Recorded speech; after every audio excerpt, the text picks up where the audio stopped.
sign came through. Next day delivery. Yay! Did it come at 4 a.m.? Because so we could do TV.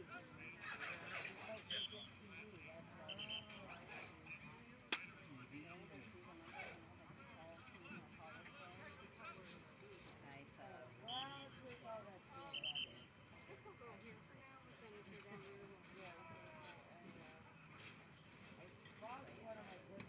Ice children. Ones I had last week. Yeah, I can't find one. I found one on the floor. I don't know if the dog pulled it out of the pocket. Thank you. I'm like, what the hell is my dog doing on the floor? And I'm like, oh, there it is. I'll ask Steve to get it. Well, I never found the other one. I had to bring my good buddy Judy Brown from it. That's what I got.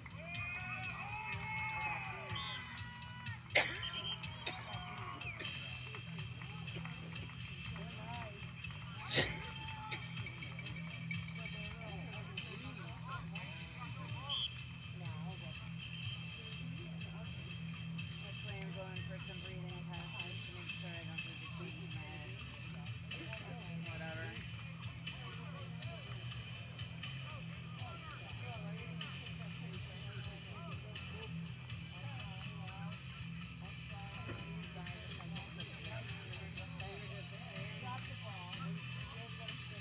Here's our game. Yeah, he's very fun.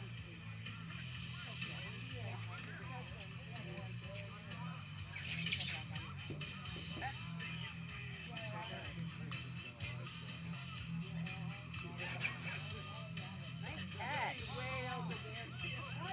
Baby, whoever that is. Little man.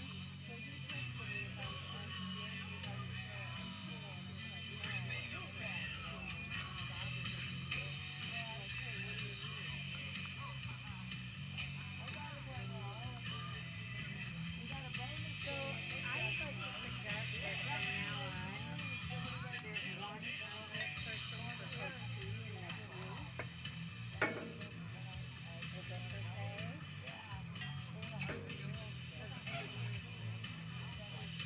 You guys have a relationship,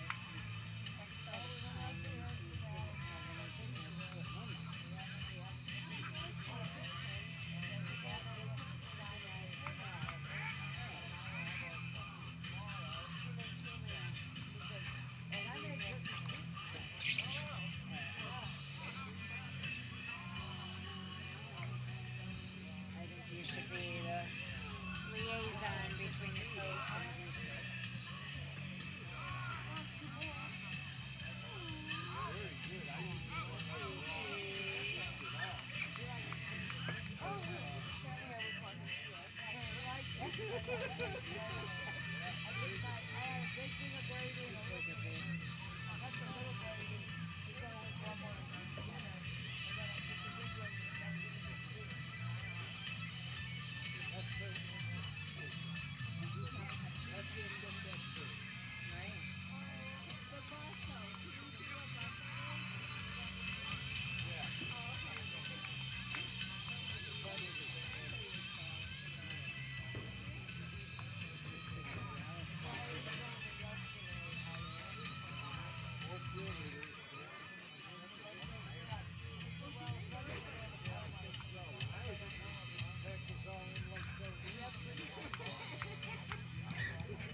Anybody's birthday?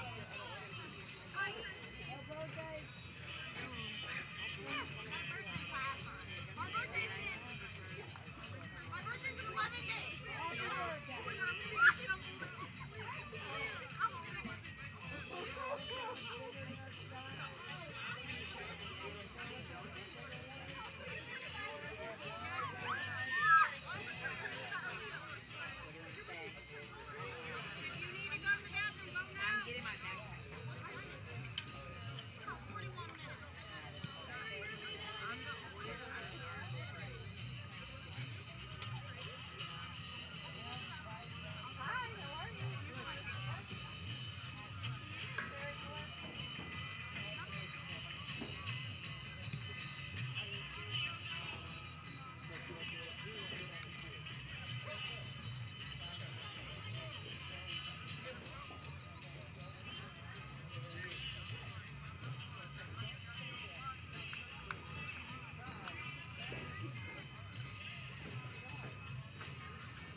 was season gold. I had 5 steals.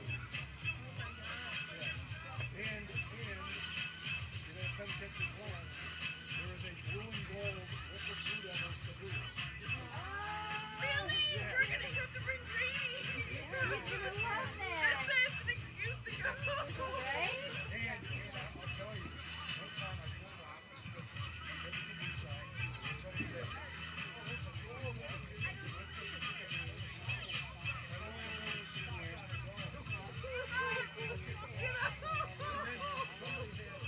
They had a college that illegally uses our colors, and they took our W and turned it over upside down. They did. Yeah, there's that college. Okay? I know, right?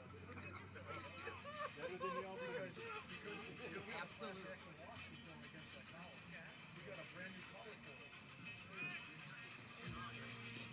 I'm getting more touches by down the last 20 You're amazing.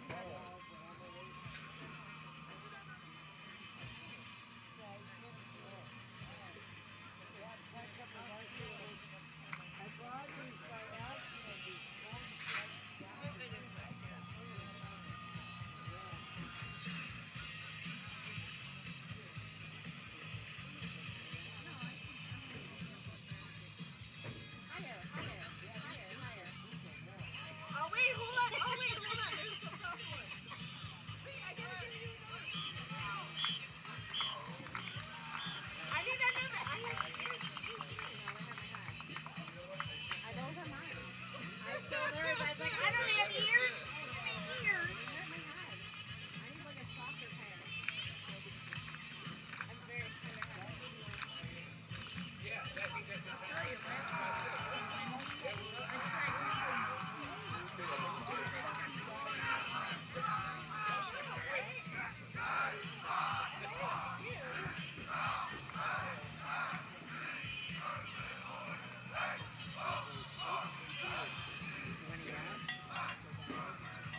That's right, ain't it?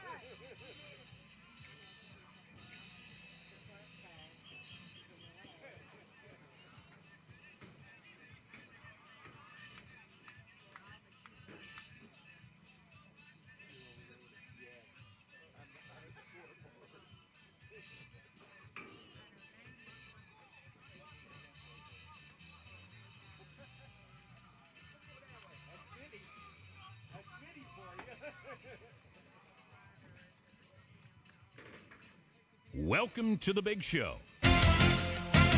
He could go all the way.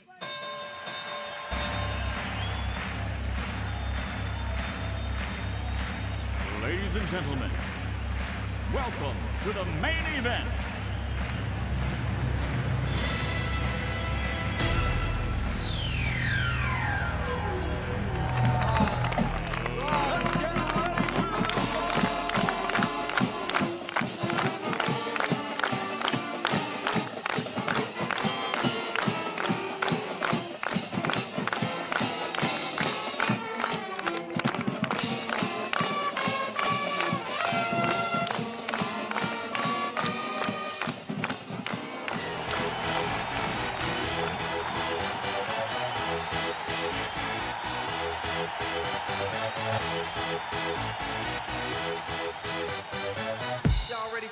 Oh, yes, baby. Oh, yeah. And normally, folks, we'd be saying from high atop the ridge on Rockefeller Road, but tonight, Marky Mark, we're high atop Route 306 at Wilson Stadium in Kirtland as the Worldwide Blue Devil Network is live for your Wickliffe Blue Devils as tonight they're on the road and a Division 6 Region 21 quarterfinal, and it's a rematch tonight with the Kirtland Hornets, who come into this one with a perfect ledger of 10 wins and no losses. Hello again, everybody. My name's Frank Fody, alongside my brother from another mother, Mark Tennant, as we are here. We're basking. We are here. We are basking in the warmth of a wonderful press box. Want to give a shout out and thank you to the folks at Kirtland for providing tremendous facilities for us. We're sitting right at the 50-yard line. Matt Paul, athletic director. Thank you, Matt. Just yes. Wonderful. Just wonderful facilities. An exciting night as the Blue Devils come in tonight with a record of 9 wins, 2 losses. One of those losses, though, folks, week 6 was against these very Hornets from Kirtland. Most of us, I think, remember what that score was, so we don't have to remind everybody. But in any case, we'll see if the Devils can dial something in tonight to turn this into an exciting playoff game here in Division 6, Region 21. Oh, yeah. And we traveled well tonight, I think. Oh, yeah. There's a, you got to figure that Kirtland, the next exit up I-90, there's already a large crowd of Wickliffe faithful here, and looking across the field, the Hornet faithful are already in attendance. The winner of tonight's ball game will get a date with the winner of the Hanoverton-Smithville game. So that would probably be a situation where Kirtland wins. That game will be here. Yep. And if the Blue Devils win, I have a feeling we may be on the road once again. We definitely will be on the road. We're not going back to our field. But, Frank, anything can happen. Week 6 was something. Talking with the coaches before the game, or obviously before we got on air tonight, they were saying, they know what it was, but we're a different team now than we were at week 6. And the kids know what's ahead of them. They know these guys.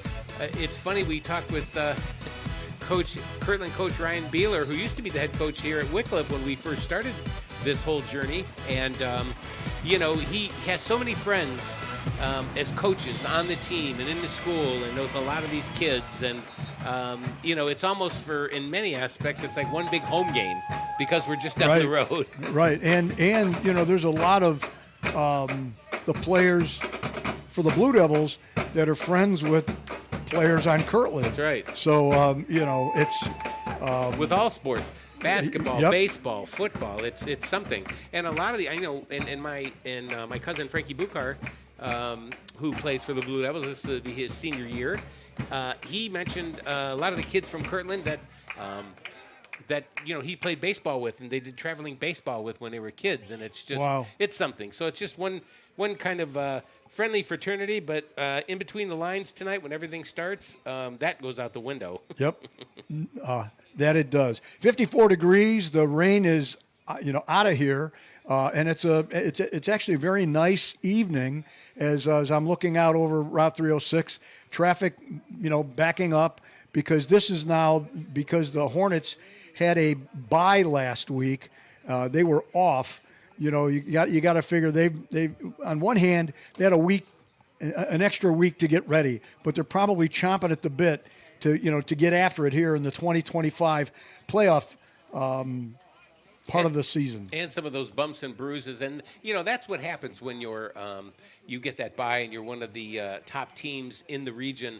And I know that really helped the Kirtland Hornets a lot because number 6, their quarterback Jake Laverty, normally goes both ways. He won't tonight, but he had a chance to heal up pretty well, and he's kind of been nagged even since last year with the arm and this year with different injuries.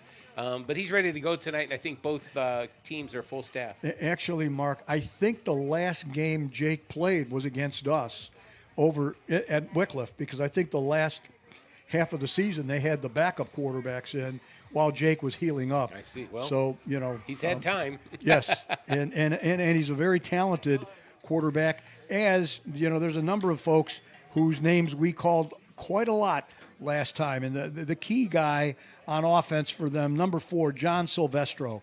He's a 180-pound senior. He's got already 1,400 yards rushing, and I remember it was like he was almost like a knife through butter as the way they were able to run the ball in the first matchup. Likewise, though, the Blue Devils, they have their own 1,000-yard rusher in the amazing Elijah Fitch, the freshman, and I think he finished the season with close to 1,200 yards rushing. And when you think about it, Mark, I think the first 3 games he barely got in. That's right. I mean, it wasn't really till the Cuyahoga Heights game. I'm not sure. Right, where they just ran him like crazy That's in the right. second half, and I think he had 230 some yards, and made a lot of great things happen. So. Last week, heck of a game too. Oh my gosh, and if for those of you who may not have been with us, last week's game, that was one of those ones that you better take in your heart medication because the Blue Devils prevailed 17-15 over the Springfield team from New Middletown, Ohio, and it was 17-15 in the fourth quarter, and the wind was blowing like crazy. It's very calm now, but Springfield had the wind at their back, and they went down. They're lining up for a field goal that would have put them ahead. Wickliffe blocks the field goal. We get the ball with 4 minutes to go, and then the first play, illegal procedure on Wickliffe. Next play, illegal procedure on Wickliffe. They back us up. Next play, holding on Wickliffe. Now we've got it at the 2-yard line, the wrong 2-yard line. They got out to about the 20 where they punted, and they were able to get it out to about the 50. And then Springfield got down to, I think, our 23. Yeah, 23. Mm-hmm. And lining up for a field goal. What do the Blue Devils do? They jump off sides. So now it's a chip shot field goal, except he shanks it to the right, and the Blue Devils went home happy, and as well as everybody else. But that's what set the stage for tonight's ball game. And as Mark said, I remember him saying last week, things like all the craziness that went on in that ball game, that can't happen tonight. The Blue Devils will have to bring their A++ game when you're going up against the number 1 team rated in the state of Ohio here in Division 6. And it's bad enough that it's here in the region, but the number 1 team in Division 6 in the state. But, there's really no place I'd rather be this evening. And unlike last week with the wind and we had some rain, even if we do have rain tonight, they say it's not going to be much, but not bad at all for November the 7th. I've got no complaints at all with the weather, and we are in a nice press box. I will say that, but we have the windows open, and it's not so bad at all. We got the windows open, and I mean we're sitting literally on the 50-yard line, and very nice facility here. And once again, huge thank you to everybody and the athletic department at Kirtland for providing the accommodations for tonight's webcast here in the playoffs in 2025. And, as always, Mark and I will step aside at halftime. You'll be able to enjoy halftime performance from both high school bands. However, their backs will be to us. Since they always face the home side, we're on the visitor side. You'll that still be able true. to hear the music, though. No, that is true. So, yes, that'll be happening at halftime. And let's see. We're talking with Coach Purcello a little bit ago, and he was saying that you get down to this point in the playoffs. I think in Division VI, we're one of 32 teams left in the state of Ohio that are playing football. So this is the kind of thing where you want to cherish tonight with respect to the memories that you'll have, especially when you're having the opportunity of going up against one of the powerhouses here in Ohio. And, for the seniors, I always, this time of year, last week, because you just didn't know if we were going to win or not, same thing this week. You think about the seniors. I was fortunate enough to be a hippie when I was a senior and junior in high school. Wasn't good enough to play on a team. Bunch of friends that were good enough to play on the team.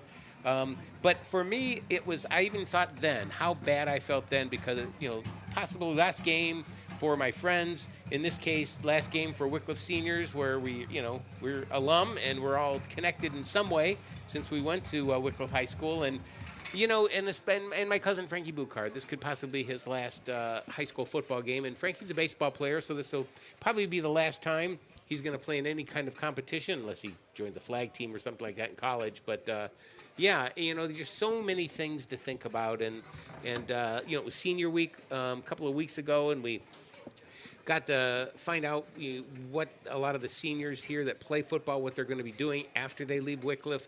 Many of them going to school, many of them going to trade schools, many not sure where they're going. For example, Drew Rossman, the kicker, he knows he's going to kick in college somewhere. He's just not sure where. It's that. And so in many ways tonight, no matter what happens, if Wickliffe does go home, it's going to be a little bittersweet.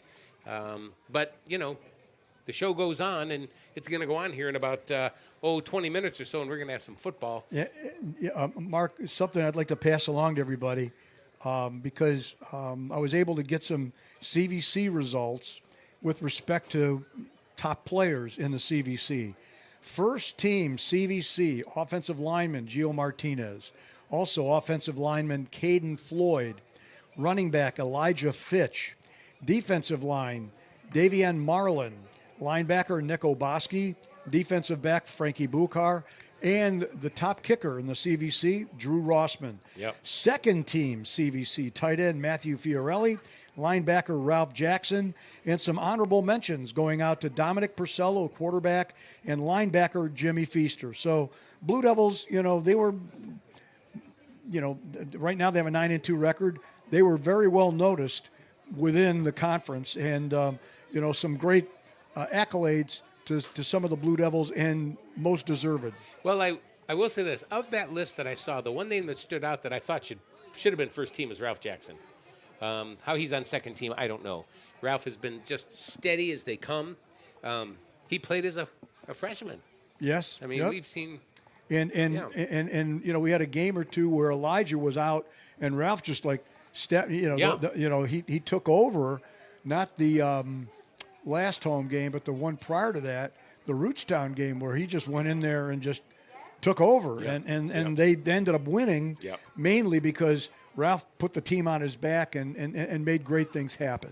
Another thing this week, and I see by the time we probably need to get to a coach's interview, but another thing this week, and this being the local area and the News Herald being the local paper, and just everybody reads it because that's where you're going to get your news most of the time, and then also the online outlets. But I found it sort of crazy that in the top of the crop, most of those teams that are listed there aren't even playing this week, and I just don't know how a team as well as Wickliffe coming into the second round of the playoffs did not make that. So I'm putting that out there. And my brother used to work there, so there. I said it. Mark, as you know, my cat Clemenza is going to be paying a visit to the News Herald later tonight. Okay. This Mazzini business, we knew what to tell you all along. Gotta stop. Yeah, Mark, since we are just under 15 minutes to kickoff, I know you had a chance to talk with Coach Marsh Purcello. Yep. Now might be a time to hear those words and share them on down our network. Let's roll it. Well, we're at week 12, but we are not in Wickliffe. We have traveled to Kirtland, Ohio, to Wilson Stadium, and here we are, week 12. And not many people get here. We're here with head coach Marsh Purcello of your Wickliffe Blue Devils. Coach, welcome to week 12. Thank you. It's good to be here. Happy we're playing in week 12. You know, before we turned the microphone on, we were talking about different things and different ratings and that kind of a thing. And, you know, even though we're here, it just doesn't seem like I'm getting the feeling there's not much respect happening. But, you know, as you said earlier, there's only so many teams that are playing right now. Right, yeah. I was telling the boys all week there's only 32 teams left in our region and or in our division. So, you know, to get to this point is quite an accomplishment. It's been a great season so far, and these guys have earned it. And, you know, we're excited about playing in week 12. Last week, a 2-point win, but it was an exciting game all the way to the end. And, you know, it was your team. See, you held on. Sure, the kid missed the field goal at the end, but it was everything. And I think that was more of a team game that I've seen in a long time. Not like any of the others aren't, but talk about your team and how these guys reacted last week, and especially after that win. Yeah, you know, Springfield, a really good football program. They're in the playoffs all the time. I think they were in the playoffs the last 14 years. They've only lost like 5 times in the first round. So, you know, very rich tradition of football there. And our guys, you know, there was some adversity, and our guys were resilient and played through all of that adversity and some things that happened in that game. And we made some huge plays when it counted, and really proud of the way we played. You know, we kind of have played like that all season. We've had a lot of tight games, a lot of physical football, and our guys have responded really well. And speaking of responded, this week in practice, we always talk about the week of practice, and you go through it, and my gosh, I just can't believe it's Friday already. How was the week of practice? What did you tell the guys? What did they tell you? Especially the seniors. I'm excited to hear what happened this week. Yeah, you know, business as usual, but, you know, there was, you know, it's always different when you're in the playoffs because you never know if it's going to be your last game. And so a little different, but as far as our practice, you know, how we practice the same way that we have been, and just preparing for a really good football team tonight. And, you know, they're excited to play. They were excited all week, you know, just trying to enjoy the moment. We had, you know, good weather all week, and it was a good week of practice. So the last time we saw the Hornets, there was this year, which is kind of a rarity in of itself, but September 26th, kind of on the losing end of that. But both teams probably have got better. You've got more games under your belt. Other than being a playoff, how is this game different for you guys, and how did you see it this week than maybe, you know, week 4 or 5, whenever it was? Well, I think since week 6 when we played them, we've learned a lot about our team, and you know, we've grown as a team. I think the team itself has bonded.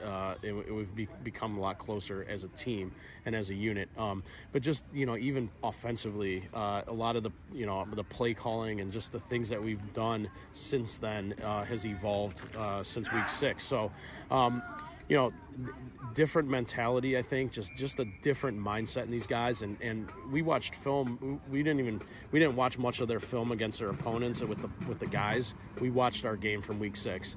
And I told them before we flipped the game on, I said, you guys tell me if we look like a better team now than we did week 6. And it was a resounding yes in the room. And guys were like, oh, okay, coach, you know, we are a better team than we were when we played them the first time. So, you know, I think that's given these guys some confidence going into tonight.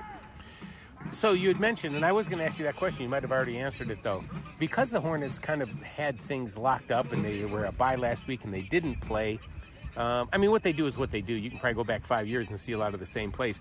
But did that affect your film study? Did that affect anything? Or was it just pretty much you watched week 6, and that was it? Well, as a coaching staff, we broke down all of the games. Okay. But just with the boys, and honestly, not a lot has changed as far as the scheme goes for them. They run what they run, and so we know that. But we still broke down all their films as a coaching staff, but we felt like it was the best option with the boys was to watch our game. Okay. I think the last one for me, Coach, in the game in week 6 when we played them, they didn't seem much like a passing team, and Coach Laverty just only relies on the pass sometimes when he kind of has to, but they did throw a lot in that game.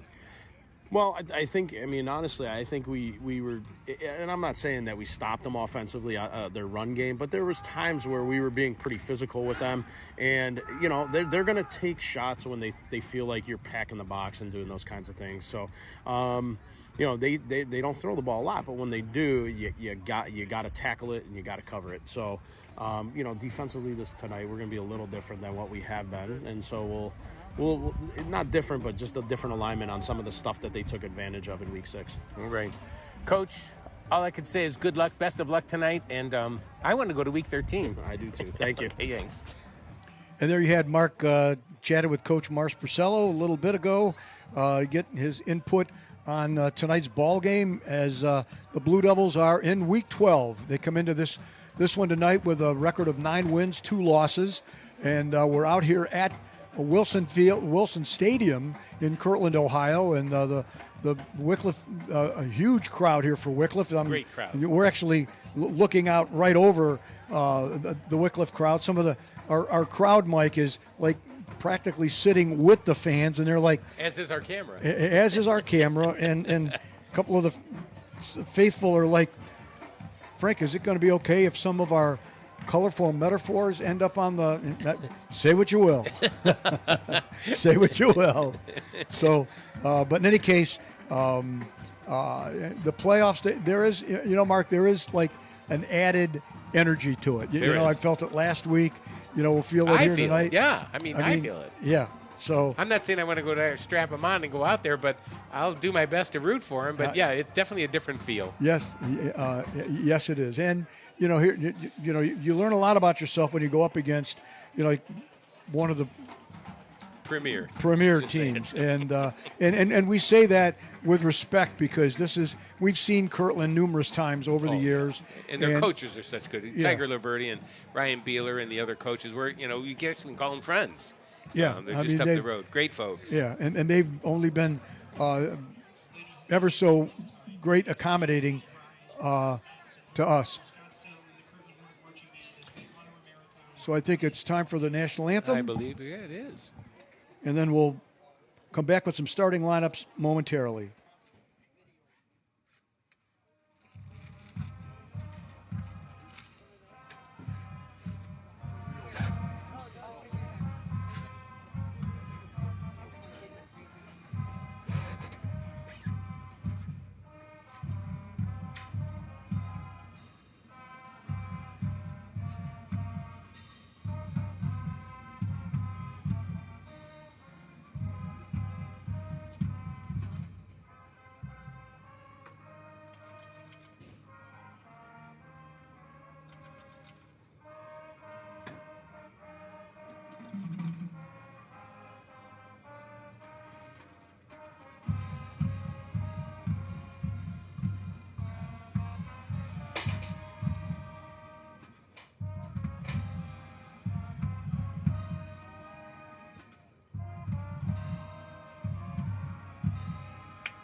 Okay, Mark, since we are about 5 minutes away from kickoff, we probably should get some starting lineups on the way here. All righty. I will take we're going to go ahead and just do the Kirtland 2025 football starting lineup for your Kirtland Hornets. See, it's almost like a home game for us in many ways. I know. Number 99 playing linebacker, that would be Andy Ridgway. He's a 5'11", and he's 180 pounds, and he is a senior. Number 3 defensive tackle is Ty Bledsoe. He's a senior, Also, a junior at linebacker number 5, that would be Xander Perko. Number 6, Mario Lober is the other linebacker. He is a junior as well. Cameron Treadwell, 6 foot, 210-pound senior. He is wearing number 7, and he is a linebacker as well. Number 10, Tommy Kayemi. He is a 5'10", 155-pound junior. He is starting at safety. Howie Ayers is a linebacker at number 11. Evan Kaprowski wears number 12. He's a 6'4", 170-pound cornerback. Sebastian Becker wears number 18. He is a linebacker. Number 22 is Chase Grawn. He is a defensive end, and he is a senior. Number 44 is Brandon Oppenheim.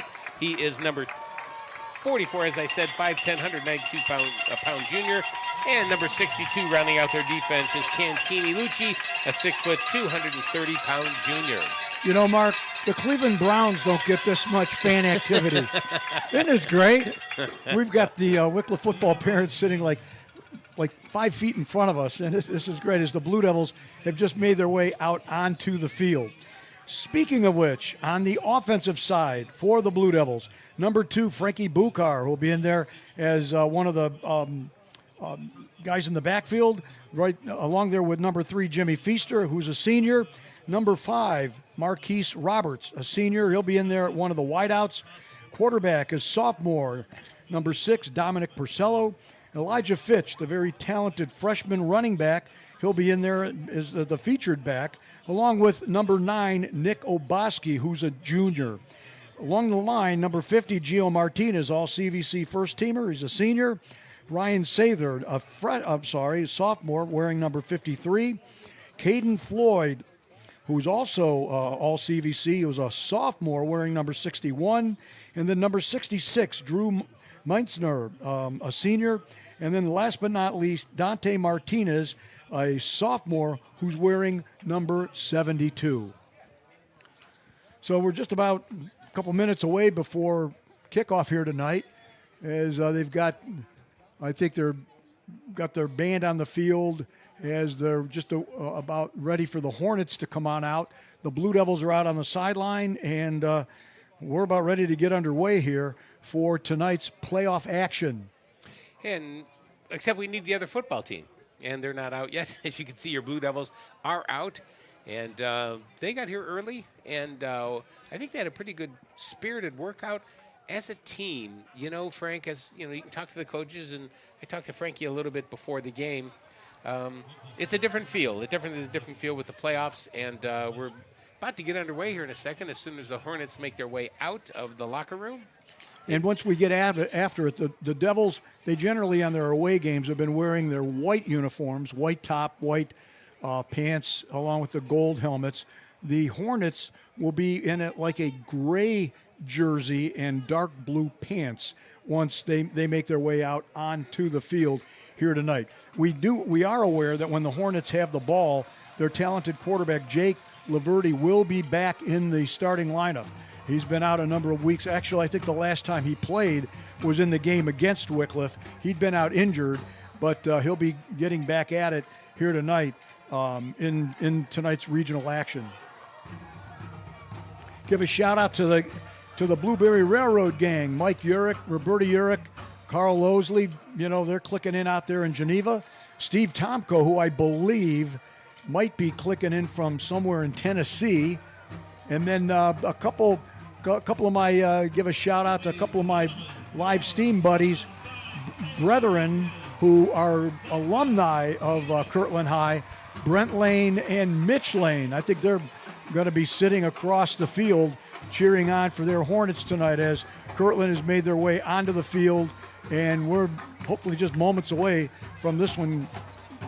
And I'd like to give a shout out to Ricky and Janny, Rick Rovat, Janny Spetz, Wickliffe graduates, live here in Kirtland, but they are Wickliffe Blue Devil fans tonight and alumni. Hey guys, just right up the road. Of course, my buddy Matt Herman, Matt, who just is so involved with the community here in Lake County and the Miracle Network at down at Classic Park. Matt, good to have you along. He's always wondering, hey, when are we going to do the games, if we're going to do the games, and we're here for you tonight, Matt. So welcome everybody down the line on the Worldwide Blue Devil Network, wherever you're at. Hey, we want to hear from you. I have a chance because I have the computer in front of me tonight, and because we have such luxurious accommodations, thanks so much to the folks here at Kirtland. Give us your comments. Tell us where you're clicking in from. We'd love to hear from you. And we're getting ready to play some football here. Wickliffe will be receiving, and Kirtland will be kicking off the ball. So right away, you're going to see your Blue Devils out on offense. All right, back deep for the Blue Devils, number 3, Jimmy Feaster.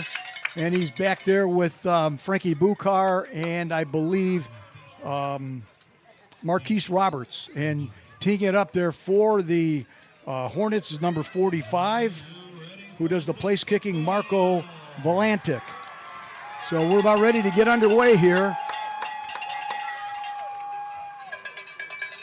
Mark, it sounds to me they've got about 100,000 people here in attendance. They're right in front of us. Yeah, right in front of us.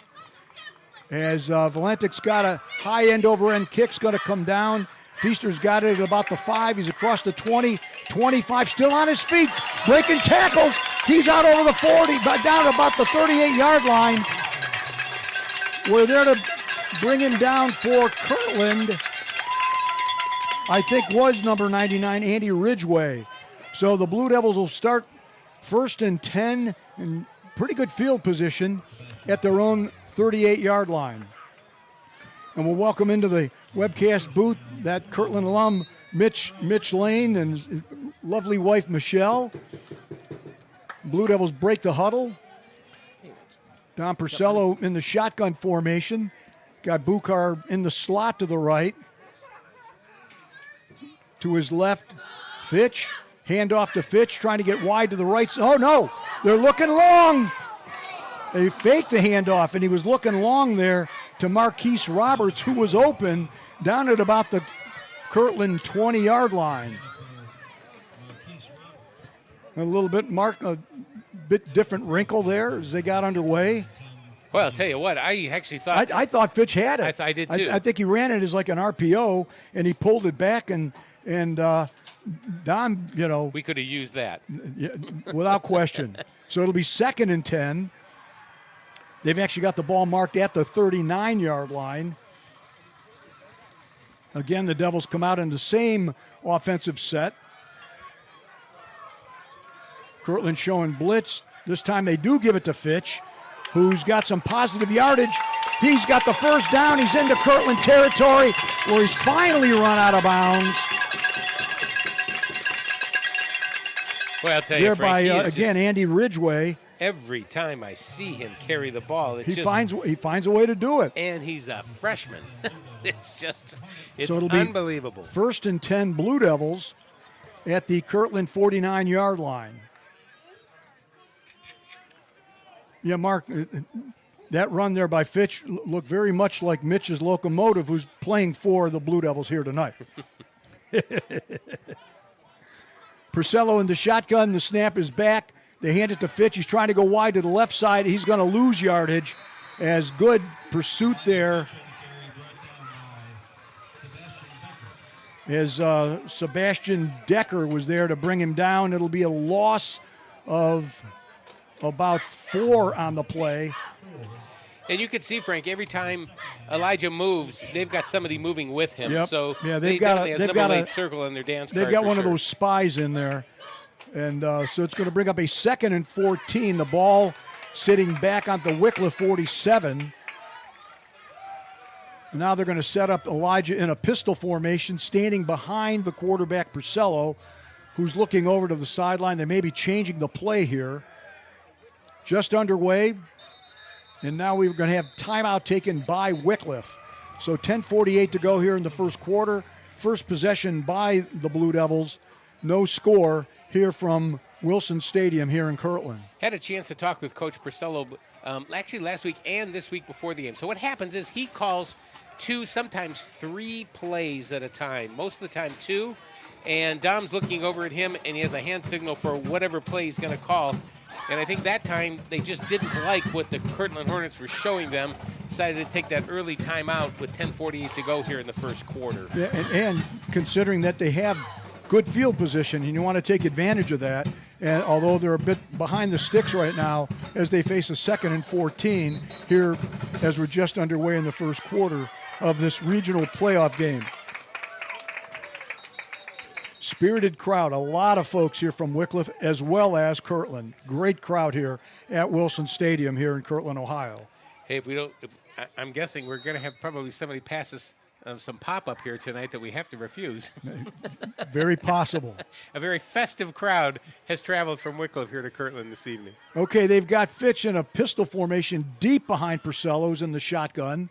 As he's running, Purcello's going to keep it, and he's across the 50 down into Kirtland territory, down to about the Kirtland 47. Running that again as like an RPO. So it'll set up the Devils in a third. It'll be 3rd and 8. They've got to get down to the Kirtland 38-yard line for a first down. I will say this, Frank, since we're a little low, sometimes it's hard to see the yard markers and the yard lines and where they're at. But I love the view. Once again, Fitch in the pistol, standing behind Purcello's in the shotgun. Snap is back, and Purcello's got, he was wrapped up in the backfield. Wow, back at about the Wickliffe 48-yard line. I tell you, Chase Grahn, he was right in there from the defensive end spot. That's the one thing we talked about it last time these two teams played. The speed of Kirtland is amazing. So Drew Rossman, number 40, will come on to punt it away for the Blue Devils. He's going to be standing at about the Wickliffe 38 and back in single safety as Rossman gets a high end over end kick that's going to roll down and run out of bounds at about the Kirtland 34-yard line. So it'll be the first set of downs for the Hornets, as we'll see their very talented senior quarterback, Jake Laverty, and their amazing running back, number 4, John Silvestro. Mark, this could be one of those things where the Blue Devils are going to have to devil up, every play. Every play, without question. Once again, the Hornets now are moving from right to left on your computer screens. We can only hope for a little rest since they were off last week. Laverty gives it to Silvestro, who powers his way, still on his feet.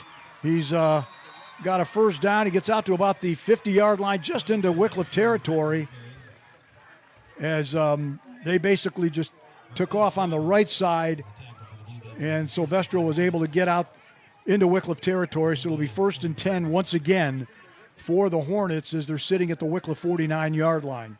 Just underway, no score, 9 minutes to go here in the first quarter. And they set up, it's going to be Laverty going to keep it himself. He's going to get bottled up there by Davion Marlin at about the Wickliffe 44-yard line. Call it a gain of about 5. Jimmy Feaster was also in there as well. They set up with a full house backfield. They had all 3 backs lined up.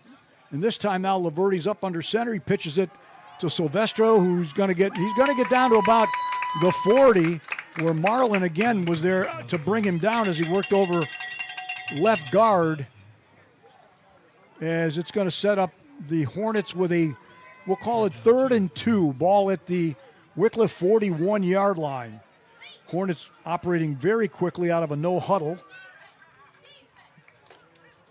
Laverty just back after being out a number of weeks. They pitch it again to Silvestro. He's got the first down as he gets inside the 40 down to about the Wickliffe. No, he's inside the Wickliffe 35 down to about the 32-yard line, where it'll be 1st and 10 Kirtland as they're going to mark it at the Wickliffe 33.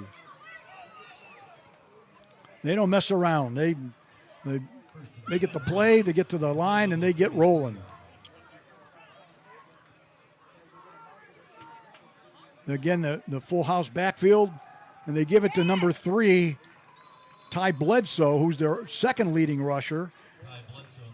As Bledsoe gets down, I'd say a gain of about, Fiorelli was in there on the tackle, and we'll call it a gain of about 5. 7.5 to go here, first quarter. No score. First possession for the Hornets. Once again, they line up a full house I formation behind Laverty as they're going to give it again to Bledsoe, who's taking off to the right side, and he's going to get run out of bounds down near the goal line. He shot through over right tackle. It'll be first down, goal to goal for Kirtland.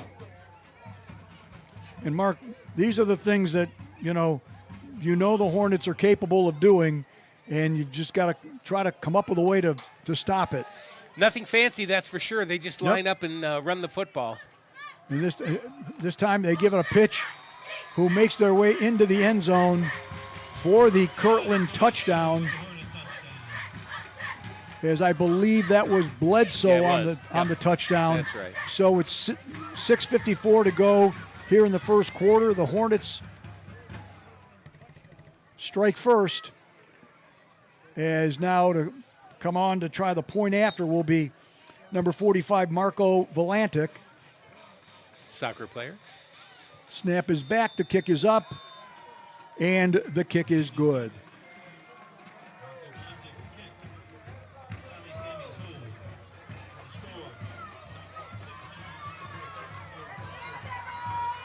Well, Frank, there we are. 6:54 to go here in the first, 7-0 Kirtland. And Blue Devils going to get the ball back. They moved it a little bit, but it seems to me once they keep going maybe to the well to play too often, it seems like within the series of the 4 downs or 3 downs, they're playing from behind the sticks. They get a loss. Right. And that seemed to be the thing when we played them back in September. They would have 1 or 2 good plays. Hey, we even punched the ball out a few times, and they were a little uncomfortable with the way we were being physical with them in September, but yet they found a way to tackle a lot of times Elijah or Don Purcell in the backfield for losses, and then we have to play from behind the sticks, and it's just tough for our Blue Devils to kind of catch up. If we can just play in front of the sticks, ahead of those sticks, yep. I think we can do much better. Volantic has it teed up.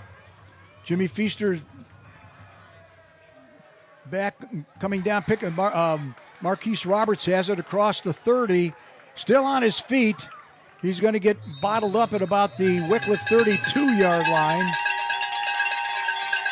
as the Blue Devil faithful share their enthusiasm. I mean, it's almost like we're webcasting the game like in the audience. That's right. In the bleachers. We're just, literally I can reach out and touch some folks here. So it's 1st and 10, Wickliffe at their own 32 with 6:47 to go in the first quarter. They find themselves in a bit of a hole here, 7-0 Hornets. And we'll see what the Blue Devils are capable of here on this second possession. Beautiful stadium here. Wilson Stadium right off of Route 306 here in Kirtland. And just redid everything, and it's just, even this press box we're in, just beautiful. The snap is back. Fitch is trying to get wide to the right side, and he's going to get bottled up back at about the 30-yard line. As Mark, in this early going, it looks like the Hornets are controlling the line of scrimmage. As and there we go. We're playing from behind the sticks again. Yep. It's going to be 2nd and 12 now, which means there's got to be a 6 or 7 yard play here to even make a 3rd down worth. Attempting. I shouldn't say attempting, but just something that's manageable, and it's just not getting that way in 1st and 2nd down. Purcell looking to throw. He's being rushed. The ball was tipped, and it was intended for Frankie Bukar, and there were a couple of Hornets back there in coverage. Number 2. There's a number 2, but no name. So, but Howie Ayers was back there too, yep. Number 11, along with Mario Lorber. And that was the ball wasn't greatest ball, a little short. Frankie had to come back to it and go over the top of one of those guys. I think it got tipped because Dom got hit as he was throwing the ball. So it's going to bring up a 3rd and 12. The Devils are going to have to get out to their 42-yard line for a 1st down. This time they send Roberts wide to the left side. Purcello looking to throw. Again, his arm is hit. And it's intercepted. Almost intercepted because back there deep was Chase Gron, who almost pulled it in. And, Mark, with Kirtland controlling the line of scrimmage, Dom just didn't have the time to throw the ball. Not at all. That's 2 plays in a row and 2 series in a row, 3 and out for the Blue Devils. 4th down with Rossman in to kick. Tommy Kiami is back at about the Kirtland 37. Snap is back. Decent rush. High end over and kick. Kiami's got it at about the 35. I take it back. It's number 2. There's a block. He's going to get run out of bounds in Wickliffe territory. There was a block in the back that wasn't called. He wanted to. I saw that official go to his side to get the flag, but he did not call it. So unfortunately, folks, on our rosters, we have a number 2 but no names. But the Hornets are going to get started. No, that's the Wickliffe roster. I'm talking about the Kirtland roster. So the Hornets are going to start off in Wickliffe territory, 1st and 10. Ball will be spotted at the Wickliffe 42-yard line. 5:42 to go here in the first quarter. 7-0. The Hornets.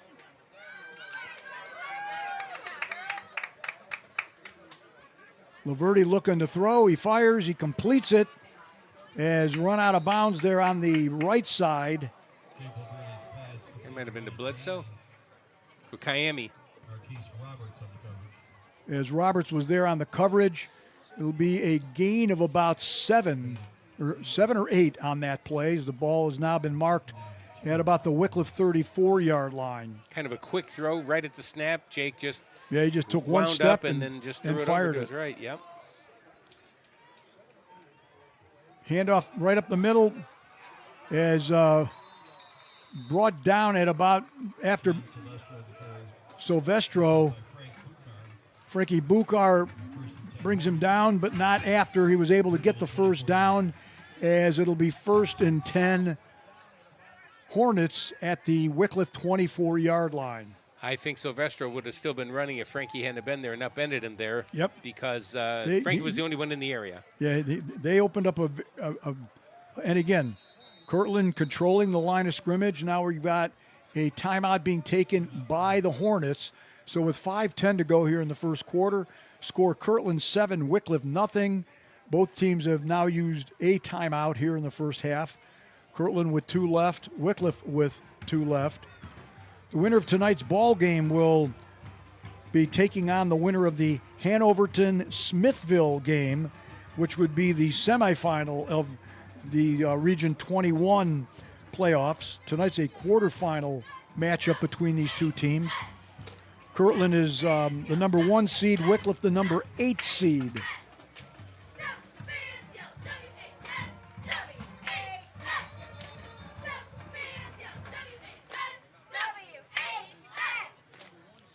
Hornets back out on the field. Looks like they're going to set up with a single back in a pistol formation.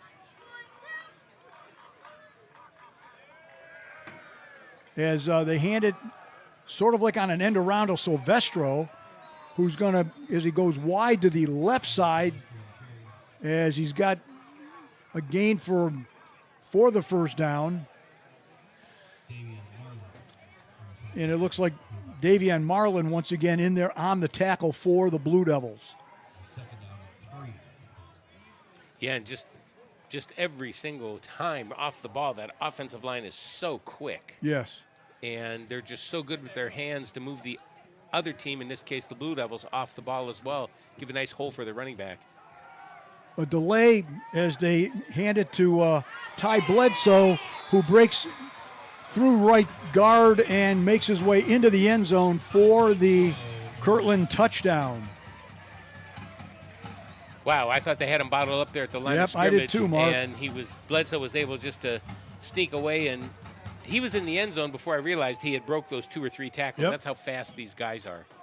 So once again, on to try the point after is Marco Valentic, who is a 5'10 sophomore. Soccer player. High snap, and Valentic is looks like he's going to fall down on it, so the point after will be no good. Making the score Kirtland 13, Wickliffe nothing with 4 minutes and 26 seconds to go here in the first quarter.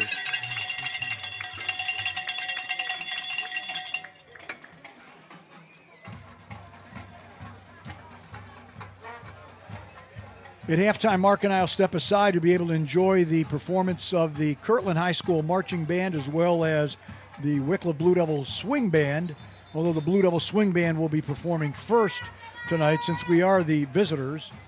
You know, Frank, here at Kirtland, not only do they have great facilities, great people that run it, but over in the near the 306 side, in that corner of the end zone, they have a food tent that, partner, let me tell you, that's got to be the prime of the CVC. Wow. The food that they serve there, if I wasn't watching my weight, if we're not watching my weight, Okay. we'd have something over there this evening. Valentic has it teed up.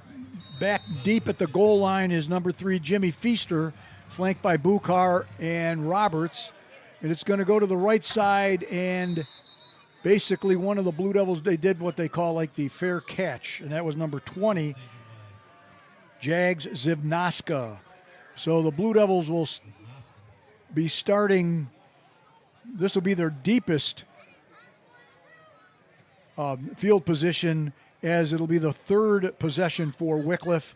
It'll be 1st and 10, Wickliffe at their own 21-yard line. And you know, Frank, I think Marsh really needs to start with something, not just something maybe the Hornets haven't seen or something they're not used to, or a tendency they're not giving away every time they're out on first down.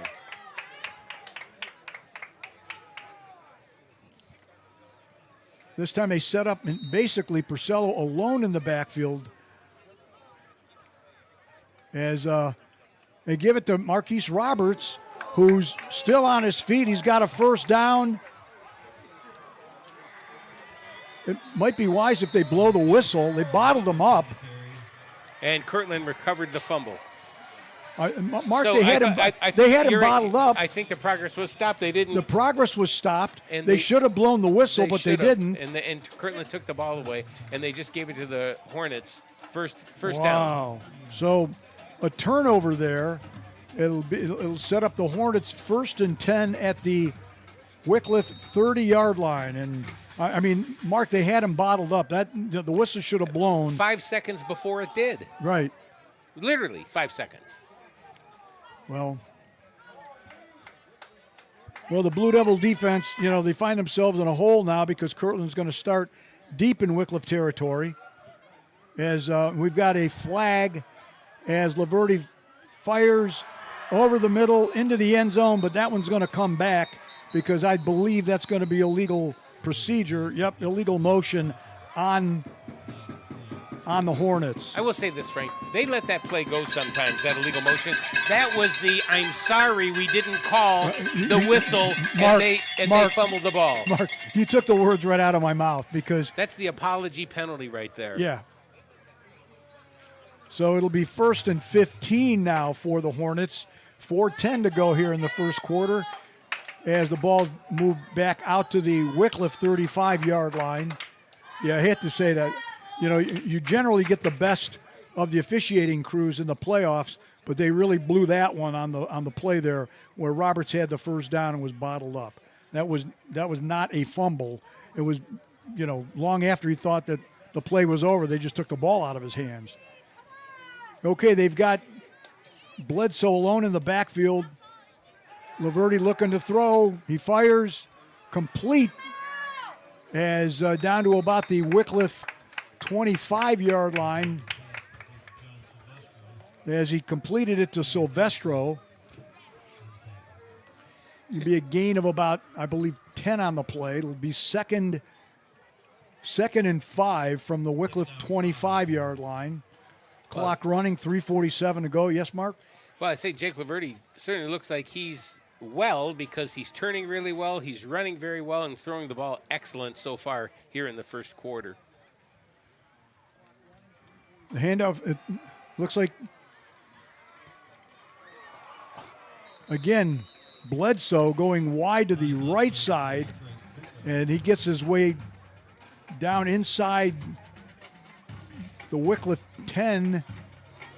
Well, I'll tell you what, Frank, he jumped there, but I don't think he had to, and he did. That's the second time he's done it in the game. Now he's walking off with a limp. It's going to be first down and goal to go for Kirtland. Ball sitting at the Wickliffe 8-yard line.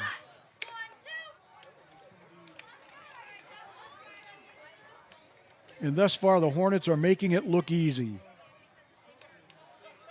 A delay. They give it to Silvestro. He's working through the right side. He gets over right guard down to about maybe the 2 or 3 yard line, where a host of Blue Devils brought him down there, led by Trey Jackson. It'll be second and goal. Ball marked actually at the 1 yard line.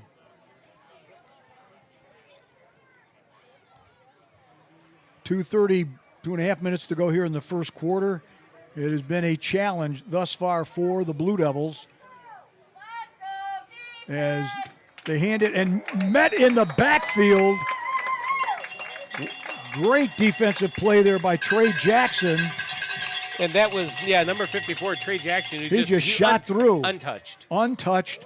And it'll be should be a. Third down.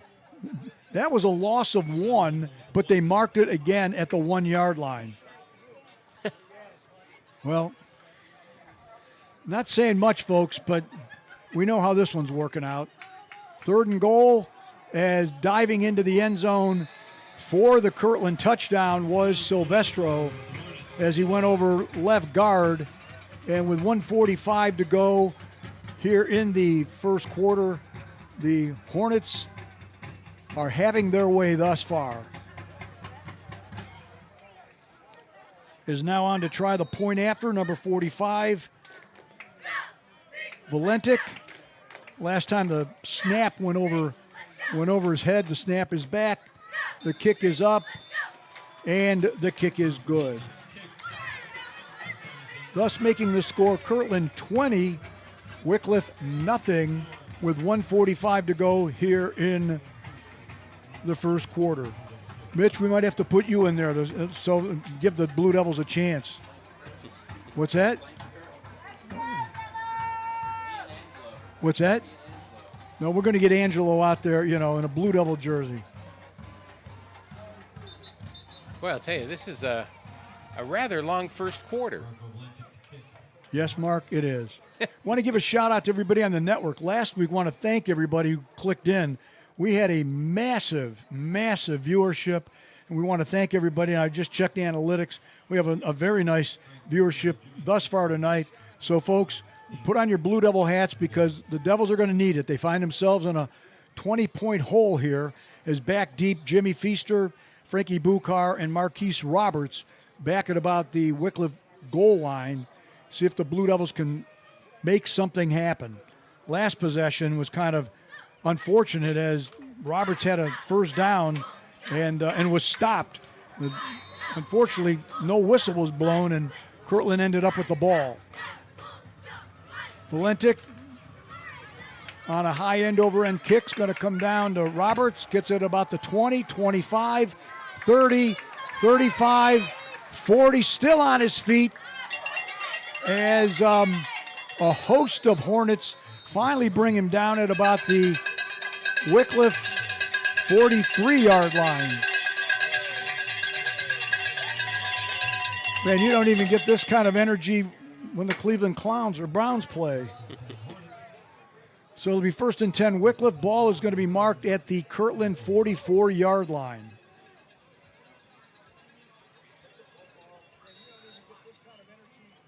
Blue Devils tonight in their traveling white jerseys.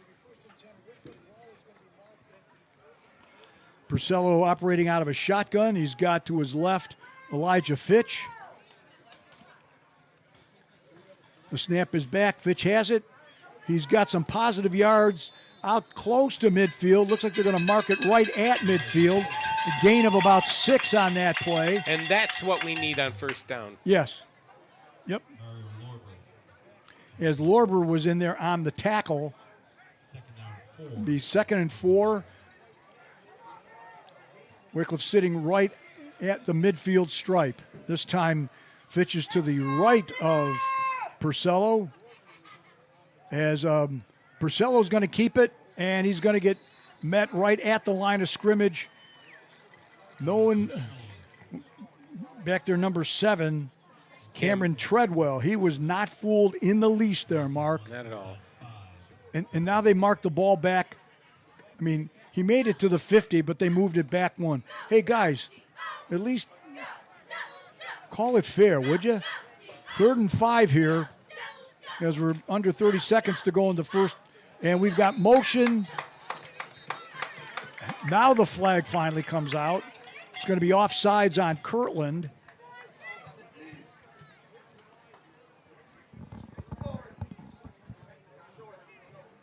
They're actually looking over to see, of course, the Devils will take the yardage. And a first down. And it should set them up with a first down in Kirtland territory. So it'll be 1st and 10, Wickliffe, ball sitting at the Kirtland 46-yard line.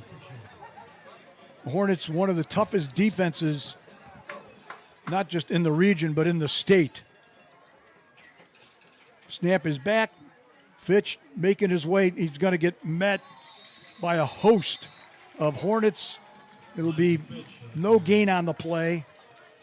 Miami was in there. Treadwell was in there. And that will bring to an end the first quarter. So we've got one in the books here, folks. And for the Blue Devil faithful, they're on the short end as the score is the Kirtland Hornets 20 and the Wickliffe Blue Devils nothing. Yeah, Mark, generally that was a long first quarter. Yeah, time-wise, goodness, the game started right at 7 o'clock. It's 7:31 right now. And very little passing. Most of it has been on the ground. We had a few timeouts, but, it just seemed like it was a rather long first quarter.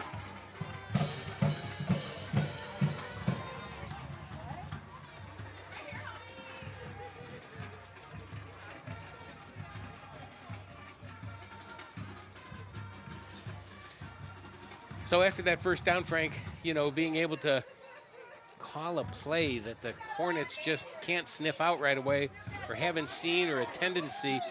The quickness of Kirtland is the thing that amazes me, Mark, on both sides of the ball. They are quick. They are very, very quick in their pursuit, the linebackers. But I just think they guess really well at what's coming at them. That could very well be. So it'll be 2nd and 10 from the Kirtland 46-yard line.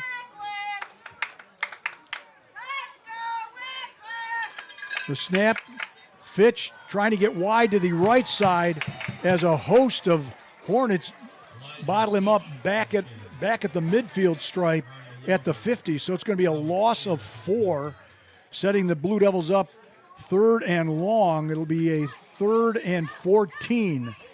They're going to have to get down to the Kirtland 36. Going the wrong way. Not only are they having trouble on the score, they're not even getting any benefit. They've spotted the ball back at the Wickliffe 48. They tackled them at the 50. Look where the spot is. Come on, guys, call it fair at least. 3rd and 16. You got to figure they're going to the air. Purcello looking to throw. He's under pressure, rolling to his right. We've got a flag. It's completed, and they're probably going to call Wickliffe for holding. Yep. They'll decline it. Frankie Bukar pulled that in, but I think he was out of bounds when he caught the ball. He was. So the penalty will be declined, as it'll put Wickliffe once again in a punting situation. Drew Rossman will be in to punt it away. Miami will be back at about the Kirtland 25, along with number 2, who unfortunately I don't have a name for.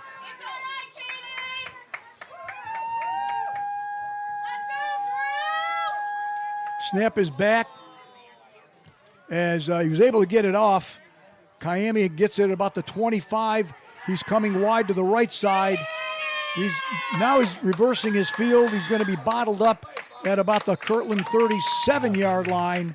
We're down there on coverage for Wickliffe was number 13, Cole Vanetta.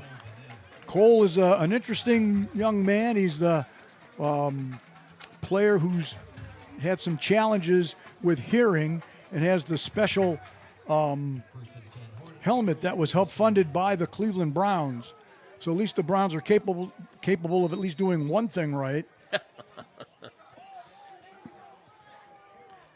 Unless they build a lot of football fields, I'll say that. Guys, I'll see you tomorrow if you don't come by later. Okay. It's 1st and 10 Kirtland at their own 37-yard line. As in the I formation is Bledsoe. Laverty looking to throw. He's got some pressure. He throws it off. It's going to fall incomplete. It was tipped at the line. Mark, they're going to call that that was not complete. That ball hit the ground. They're calling it incomplete. Okay, no. The one finally called it incomplete. The two others were calling it a completion. This crew is a little... That ball was tipped, too. It was tipped, but it was. We saw it hit the ground, and the official from the right came right in there acting like it was completed. Come on, guys. Get in the game. 2nd and 10 for Kirtland at their 37-yard line. 10:41 to go here in the first half. 20-0 Kirtland. As the Hornets have basically been able to move the ball at will. Bledsoe and a pistol behind Laverty takes the pitch. He's going to go over left tackle and get out to about the... I'm sorry. Silvestro had it on that carry and got out to about the 45-yard line. So it'll be a gain of close to 8. And the Hornets right back to the line of scrimmage. 3rd down. I wonder where the down guy was. 3rd and 2. Yep. Laverty looks like he hasn't missed a beat, Mark. They give it to Silvestro again, who's breaking tackles, and he's off to the races, folks. As Silvestro takes off down the left sideline for the touchdown. And even once he was in the end zone, Mark, we had to wait at least 10 seconds before they finally signaled touchdown. 52 yards and a touchdown score. And Silvestro is just something. Yeah, there's a reason why he has been one of the top players here, not only in the CVC, but in the region. No doubt. So Volantic on to try the point after. Snap is back, the kick is up, and the kick is good. So with 9:58 to go here in the first half, that pushes the score to Kirtland 27 and the Wickliffe Blue Devils nothing.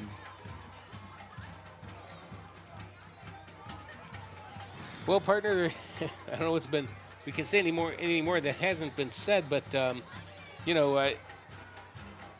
the inconsistency of the officiating and where they're putting the ball, I suppose it's not mattering. But when you get to week 12, you just think, well, yeah, you think you're going to get the creme de la creme of the guys in the striped shirts. Heading back once again, Jimmy Feaster, Frankie Bucar, and Marquise Roberts. Jimmy standing back at about his goal line. Has number 45. Volantic is teeing it up. He kicks it off from the left hash mark and then basically puts it down to the opposite end of the field, because we basically have seen most of the kicks go to Roberts. We'll see what he does on this one. Again, high end over and kick. Going to come down to Roberts at about the 15, across the 20, 25, going wide to the right side. And he's going to get brought down at about the Wickliffe 26. Where good coverage there on the kickoff coverage team there by the Hornets.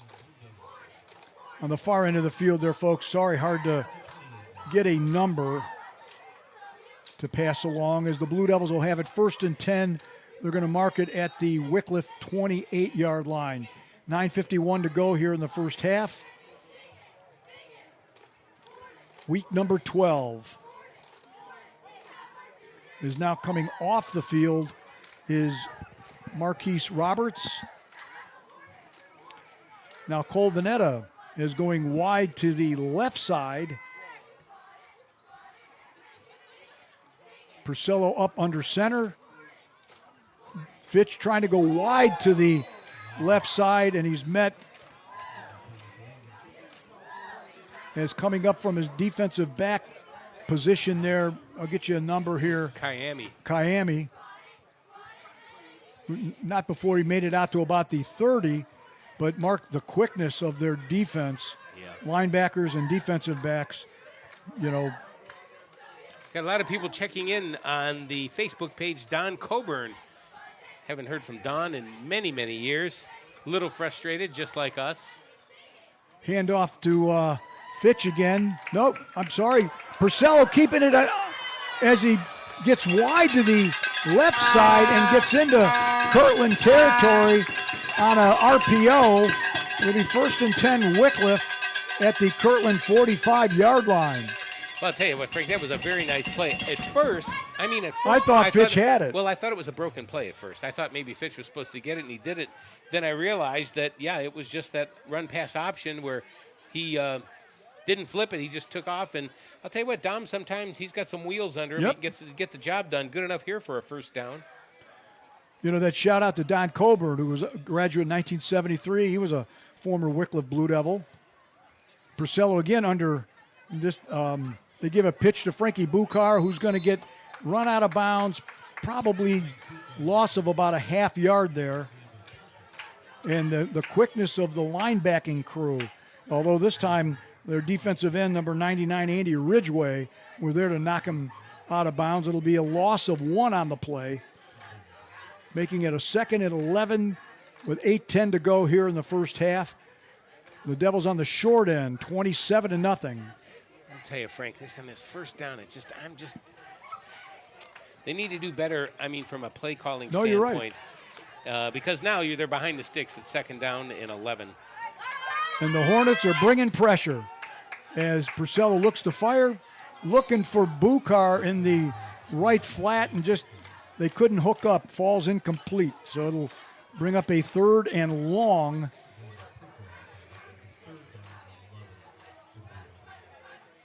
Frankie was open, too, out there. The ball just couldn't get to him.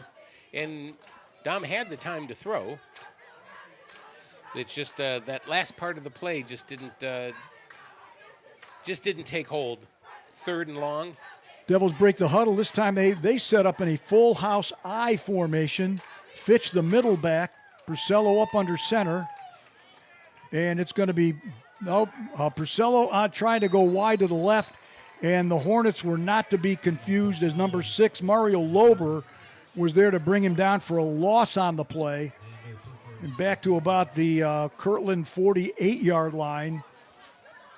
As coming in to punt it away once again is number 40, Drew Rossman, try to pin the Hornets deep at least. I think you have a little more creative here, folks. 3rd down and a straight I, you're kind of just giving it to them.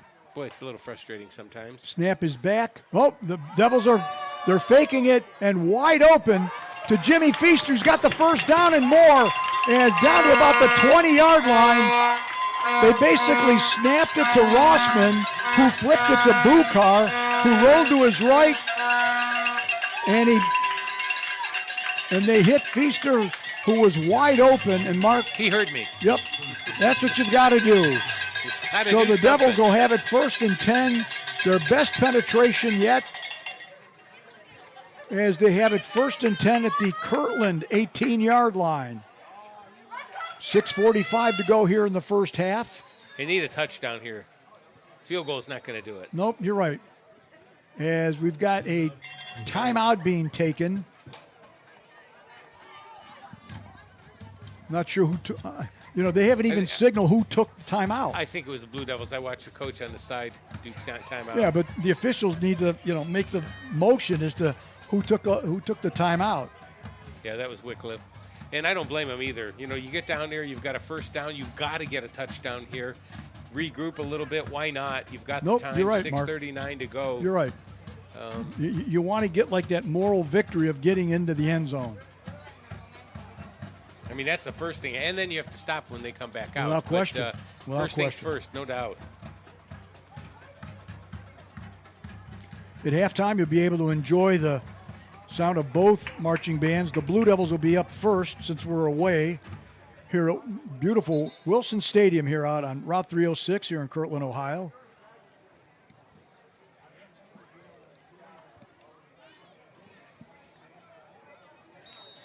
Devils back out on the field. Looks like, Mark, looks like once again they're going to set up in that full house backfield. Purcello under center. They give it to Fitch. He's trying to get wide to the left side, and no going there, folks. The speed of Kirtland, led there by number 5, Xander Perko, to bring him down. And it's going to be, again, a loss of about 3. Well, I tell you what, Frank, looking at that, because I'm able to see the play a few seconds after here on Facebook, and we've got to have some line, a little bit of blocking here on the line. I mean, they're not even holding their blocks for a whole second. They're off their blocks in less than a second, and Kirtland, between that and their speed, they've got to help their guys out in the backfield. Halfway through the second quarter here, Purcello's in a shotgun formation. Snap is back, and Purcello's going to keep it himself. He's got some positive yardage as he gets down to about the Kirtland. Looks like they've made it down to about the Kirtland 13-yard line. Last few weeks, Purcello's has run the RPO very well. He has, and he's ran well. So it's 3rd and 5 from the 13. Deepest penetration for the Blue Devils tonight against the Hornets, as Purcello's looking over at the sideline, possibly changing the play.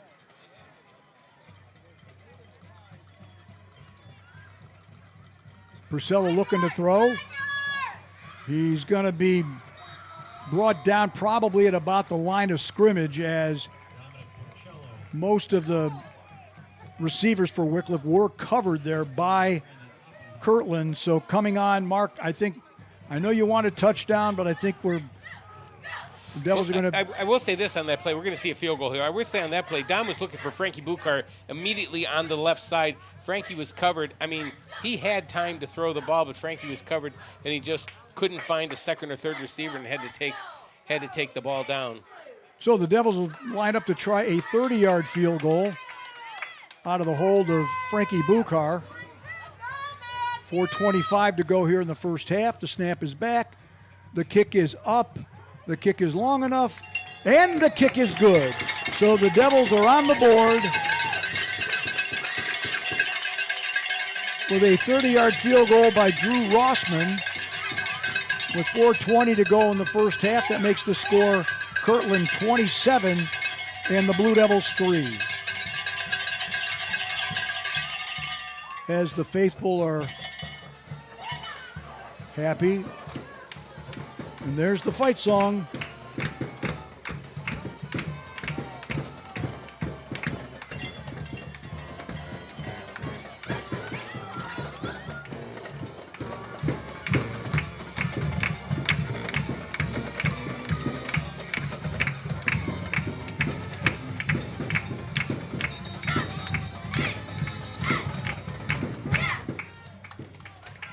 And the faithful go wild as lining up deep for Kirtland.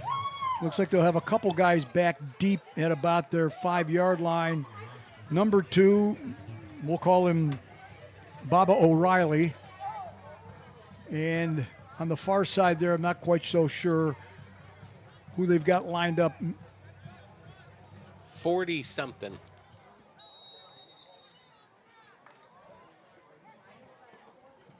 Rossman has it teed up.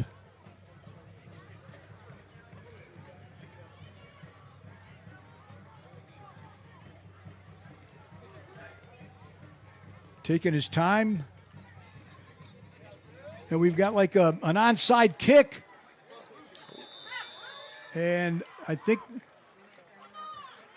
Kirtland fell on it. They bobbled it, but they fell on it. And Mark, that Fool the camera guy. yeah, but I realize it's a gamble you want to take, but the last thing you want to do is give Kirtland the football at midfield. Well, I hear what you're saying, but they can move it from anywhere on the field tonight. I don't care if they're from their own 20 or their Wickliffe's 40. They just seem to move it. I think that was a good call to see because, if they get in here, that's going to put them up by a few, and they're getting the ball coming back out here in the second half with 4:17 to go. So the talented Jake Laverty, who's in at quarterback, looks like he hasn't missed a beat as they hand it again. I think that's Silvestro, who makes his way over left tackle. Yeah. And he gets down to about the Wickliffe 35-yard line. It's going to be good enough for a first down.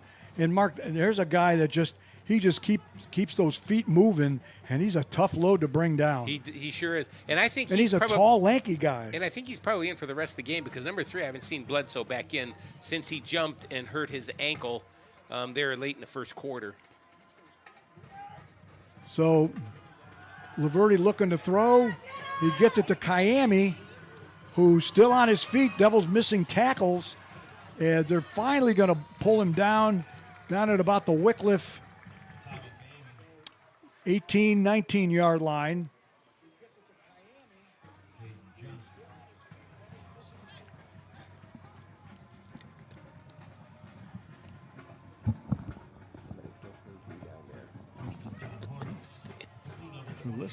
Yeah, because they're listening because I can hear the delay up here. Oh. First and 10, Kirtland. As they give it's going to be Laverty on a keeper as barreling his way down to about the 4-3. About the 4-3 line where Roberts was there on the tackle for Wickliffe. As be first and goal. Hornets ball sitting at the Wickliffe 3-yard line. 3 minutes to go here in the first half, and it's been all Kirtland thus far in this one. As the Hornets are near the goal line and looking for more. They set up in an I formation. They give it to the second. No, it's going to be Laverty keeping it himself, rolling to his right. No, I take that back. Silvestro rolling to his right and in the end zone for the Kirtland touchdown.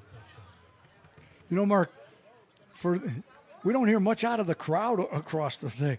It's like Kirtland scores. It's like quiet points. Yeah, certainly a lot of noise coming from this side, but is now on to try the point after is Valentic. Snap is back, kick is up, and the kick is good. Making the score Kirtland 34 and the Blue Devils 3. Well, the Blue Devils have 2 minutes and 43 seconds to do something with this ball, Frank. Or else it's going to be a running clock when we come out here in the second half. You're right. Mark, at least we're in a nice, warm press box. It is. It's just what. I could get used to this. not the game. Calling from the press box like this, very, very nice. Understood. Going back deep for Wickliffe once again, number 3, Jimmy Feaster, number 2, Frankie Bukar, and number 5, Marquise Roberts. As Marco Valentic will be teeing it up.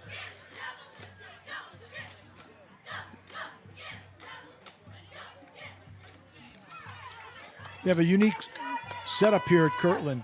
They have a visitor's press box where we're at, and there's a home press box, which is across the field, actually sitting on top of I think what's probably the gymnasium.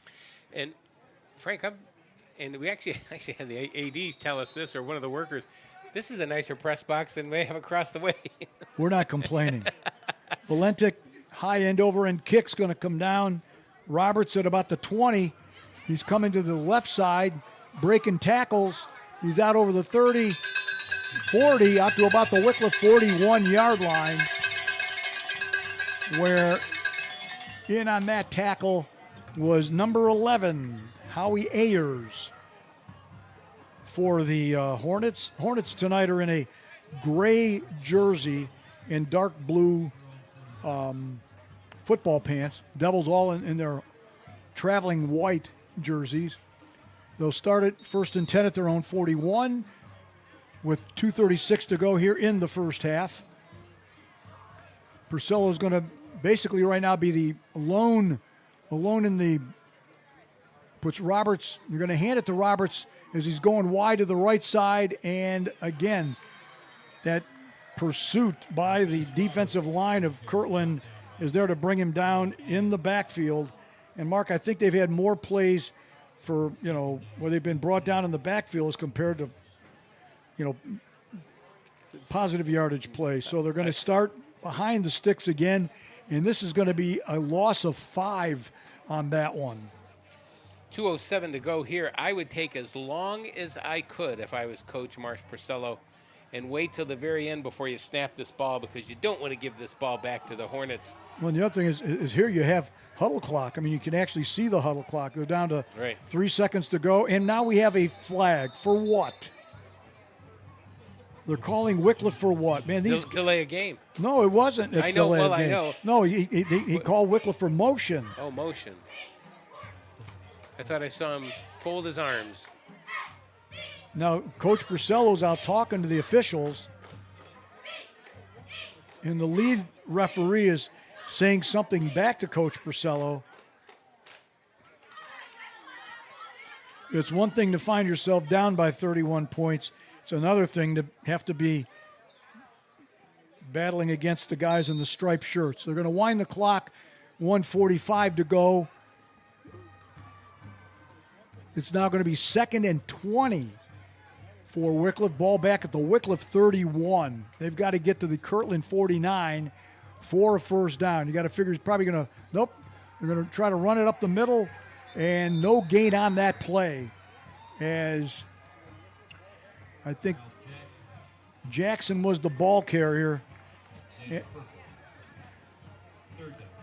So it's going to be 3rd and 20 for Wickliffe. 1:10 to go. I see Coach Purcello looking at the play clock, and he sees it's at 22. And he's going to take every bit of time with a minute to go. This time the Devils bring Cole Vanetta wide to the left side. Frankie Bukar at a slot to the left.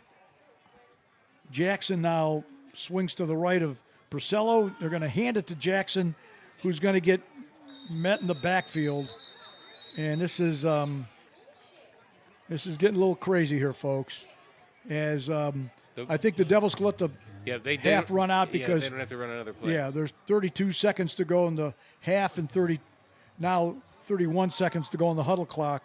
So that'll probably wrap it up for the first half, where it's been all Kirtland thus far in the first half, as we're going to go to halftime with the score: the Kirtland Hornets 34 and the Wickliffe Blue Devils 3.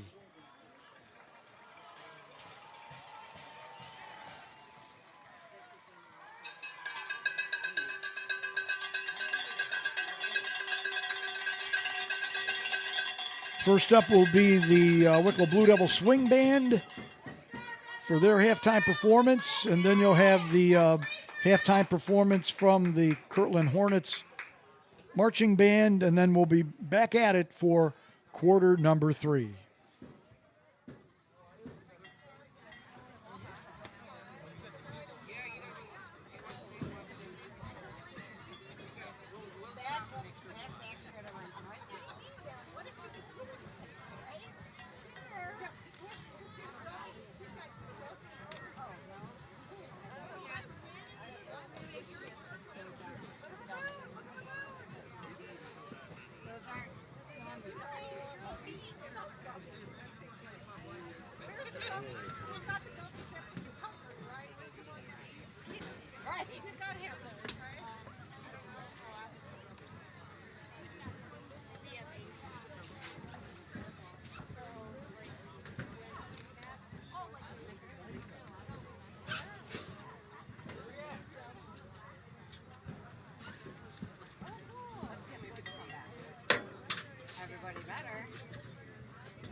Is it gross?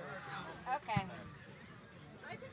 Ladies and gentlemen, the great city of Wickliffe, Ohio is proud to present, under the direction of Mr. Evan Slomovitz, Assistant Director Mr. Tyler Hassel, and road race instructor Mr. Michael Picciano.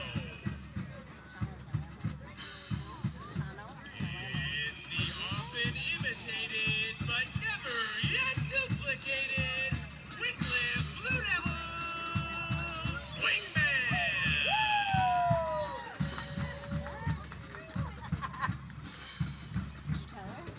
Hey, Aaron! Check Snapchat.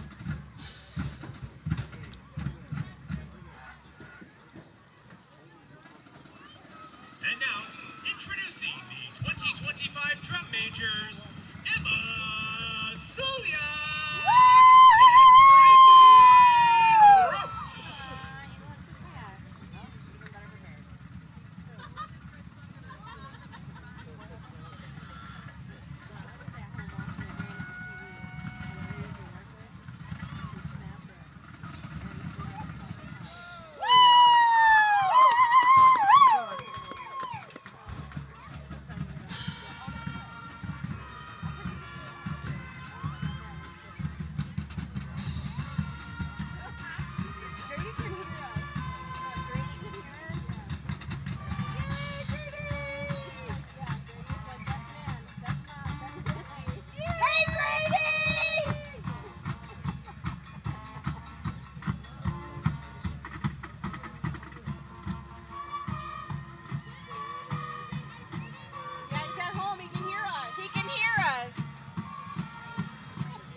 Continue our show with a scene that hit #1 in more than a dozen countries back in 1993.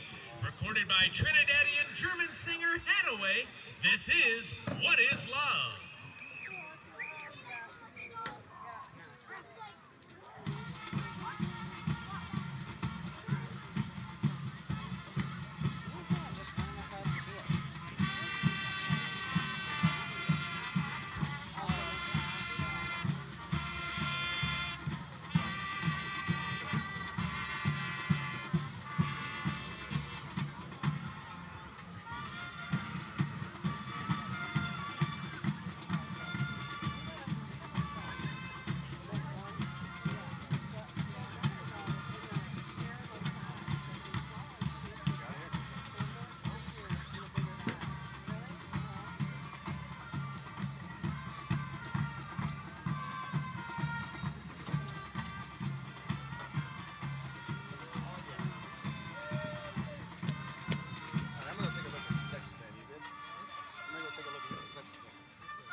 Swingman concludes its performance with some Katy Perry.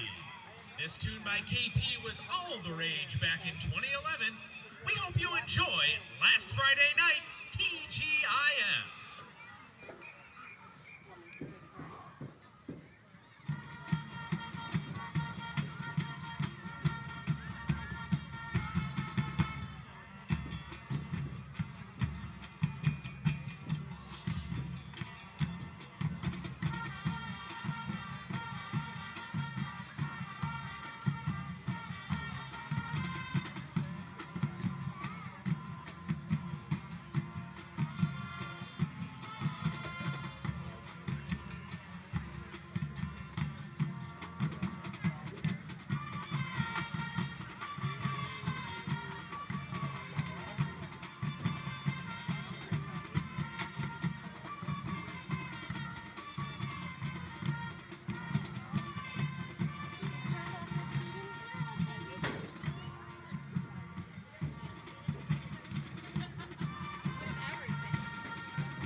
The Wickliffe Swing Band thanks you for your very kind attention.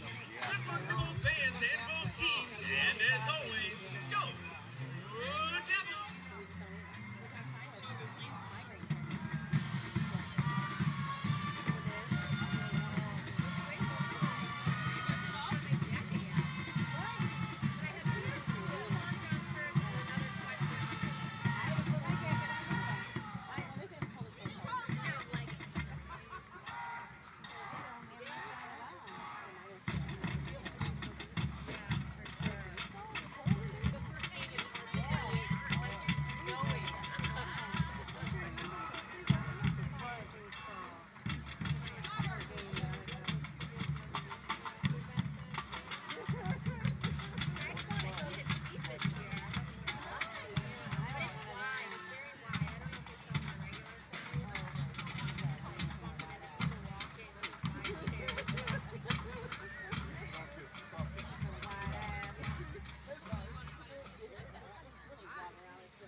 We feature our flags and majorettes as we take you from the stadium to the stage. Released in 2003 from the hit Broadway musical Wicked, here is Defying Gravity.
To close out tonight's halftime performance, the Kirtland Hornets Band brings a legendary hit to life, a song that changed music history and redefined the music video forever with iconic choreography, eerie grooves, and unforgettable heroes like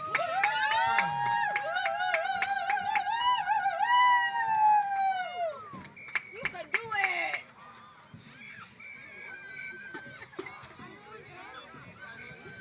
We can do it!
And then we had a couple spirited performances there by both the Wickliffe Blue Devil Swing Band and the Kirtland Hornet Marching Band. Man, Mark, somebody's brewing something. It smells good. Well, folks, checking on some stats of tonight, looking at Kirtland, passing Jake Laverty 3 out of 4 for 34 yards. Running the ball, John Silvestro, 12 carries, 128 yards, 4 touchdowns, a long of 55 yards. Ty Bledsoe, 4 carries, 65 yards, long of 25. And Jake Laverty, 3 carries for 29 yards. His long carry was 17 yards. For the Wickliffe Blue Devils, passing on the fake punt, Frankie Buchar, 1 of 1 for 30 yards. Don Purcello, 0 for 5.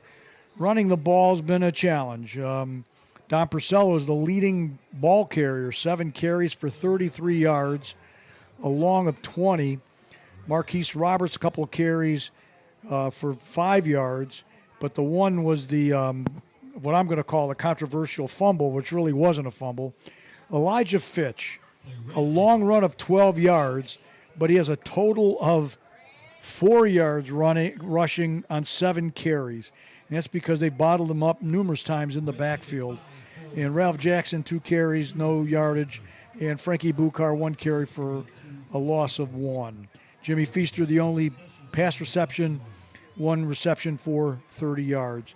So we get back at it. We'll probably be seeing I shouldn't say probably. We will be seeing what's called the running clock, because there is a 31-point differential here in the second half. And the rules here in Ohio is there's 30 points or more differential in the second half. The clock is running at all times, with the only exception of if you take a timeout, I believe. Injury. Change of possession. Official timeout, too. Yeah, official timeout. But like incomplete passes, the clock will be running. You run out of bounds, clock will be running. So as we get back at it, Kirtland is sitting on top of it thus far by a score of 34-3.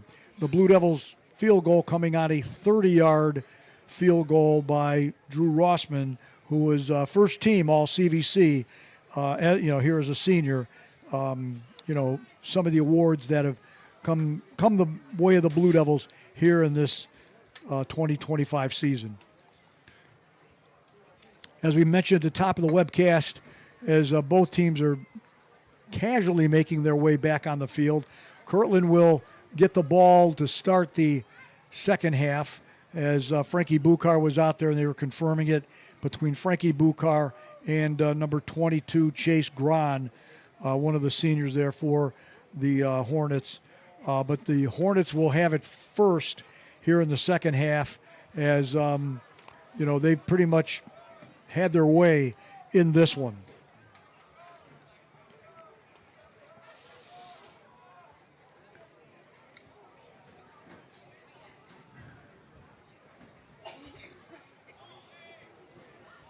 Mark, doesn't look like there's a lot of energy, including here in the booth, but just waiting for this game the Hornets to start. Casually making their way out on the field. Same with the Blue Devils.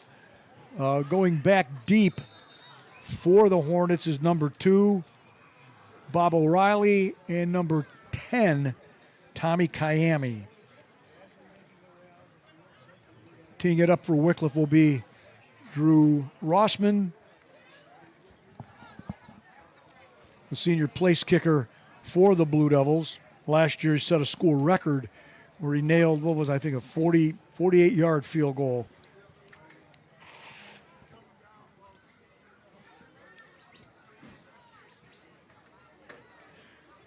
Just moments away to get back to action here to start quarter number 3 of this Division 6 Region 21 playoff game. The Hornets had a bye week, so they were off last week.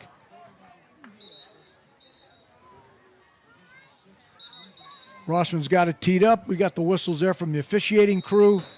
And quarter number 3 is about to get after it, as Rossman gets a high end over end kick that's going to come down and land into the end zone, and Kirtland will start 1st and 10 from their own 20.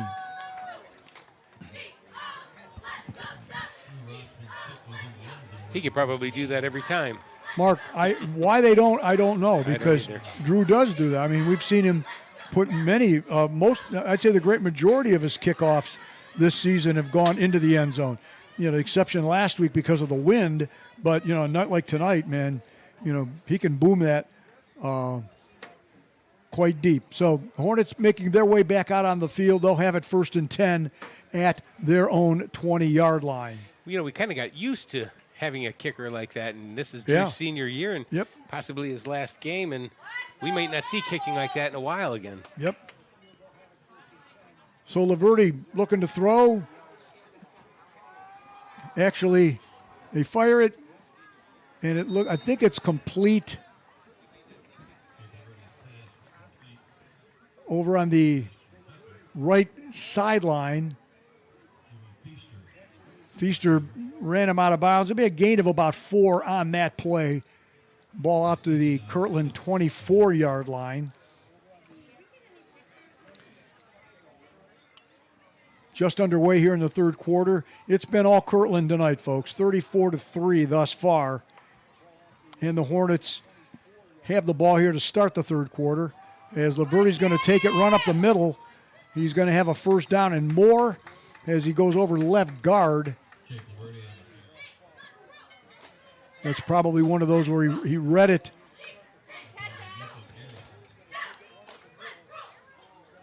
As Marlin was there to bring him down. It'll be 1st and 10, ball sitting at the Kirtland 34-yard line. So a gain of 10 on that play for Laverde on the quarterback keeper. Stays in a shotgun formation and hands it off wide to the right side. It's number 4. And that was Silvestro. Yep. As he gets out over the 40 to about the 42-yard line. It'll bring up be a 2nd down. The guy on the sideline, the down guy. The down guy's got it marked at 4th down. Come on, guys, get in the game, please. Doot, doot, doot, doot, doot, doot. 2nd and 2. Huddle clock down to about 10 seconds to go. Laverde back up under center, looking to throw. He sets. He's looking long, and it's going to be incomplete as he was looking there for number 12, Evan Kaprowski, 6'4" senior. He is a tall one. Yep.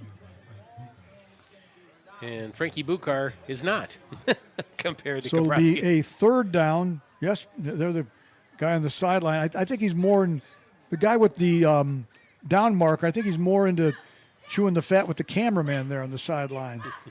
So see if the Devils can get a stop here. 3rd and 2. Great to see them get a stop here. As they give it wide. Silvestri's got a 1st down and more into Wickliffe territory. Now somebody for Wickliffe came out with the ball.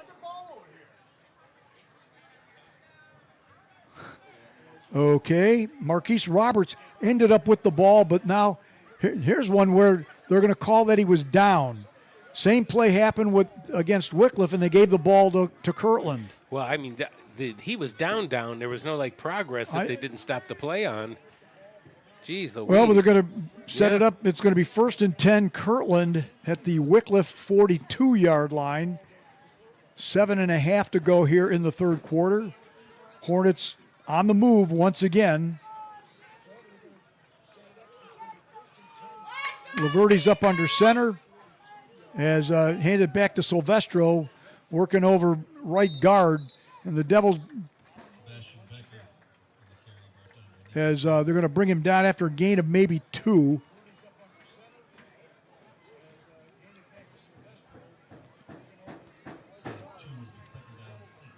It'll be 2nd and 8 for the Hornets.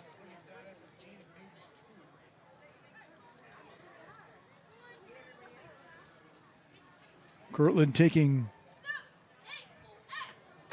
this first half. They were operating like shotgun. Whoop. Wickliffe. We got a lot of movement, and it's going to be offside on Wickliffe. Yeah, second and short. Then It'll take it down to the 35. the referee's marking it off like we used to mark it off in the street. Yep. He's got help on the field, but he was Right. he's doing the. Well, Mark, sometimes you wonder where they get some of these guys, you know? Well, we have to have something to do up here, I guess. Yep. So it'll be second and short for the Hornets. 2nd and 3. They've got to get down to the Wickliffe 32-yard line for a fresh set of downs. This time, a few times we see a more spread formation. Laverty looking to throw. He sets, he fires, he completes as Jimmy Feaster runs him out of bounds. It'll be good for a first down. And I think that was Kiami as Roberts was there over on the coverage.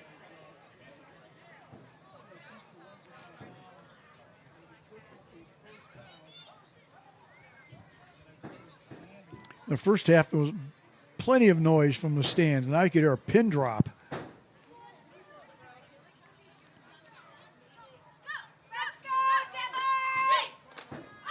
Laverty up under center, looking to throw. He's under pressure, running to his left. He's going to keep it, and he's going to run out of bounds, probably near the first down. Devian Marlin there was in pursuit.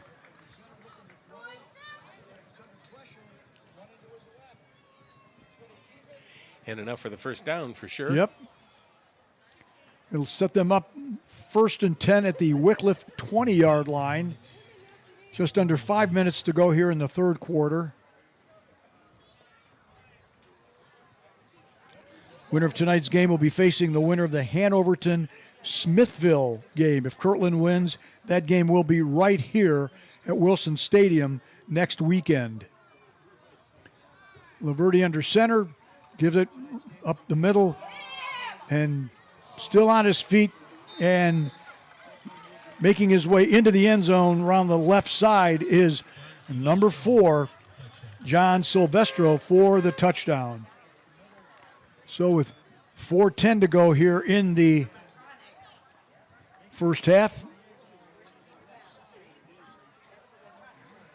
on to try the point after. I tell you, they're so quiet over there on the Kirtland side. I'd be going nuts. Marco Volantic on to try the point after. High snap, kick is up, and the kick is good.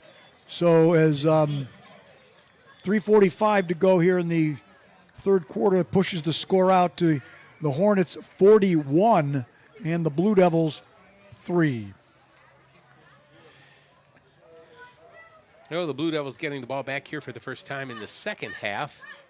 And hopefully Coach Moulton and Coach Purcello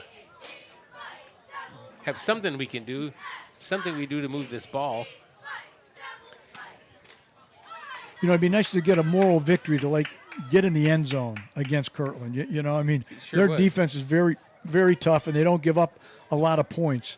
So let's see what may happen here, given that we've got about another 15 minutes of football to be played here in this season. Volantek is teeing it up. Jimmy Feaster is standing back at about the 1-yard line. To either side, he's got Frankie Bukar and Roberts.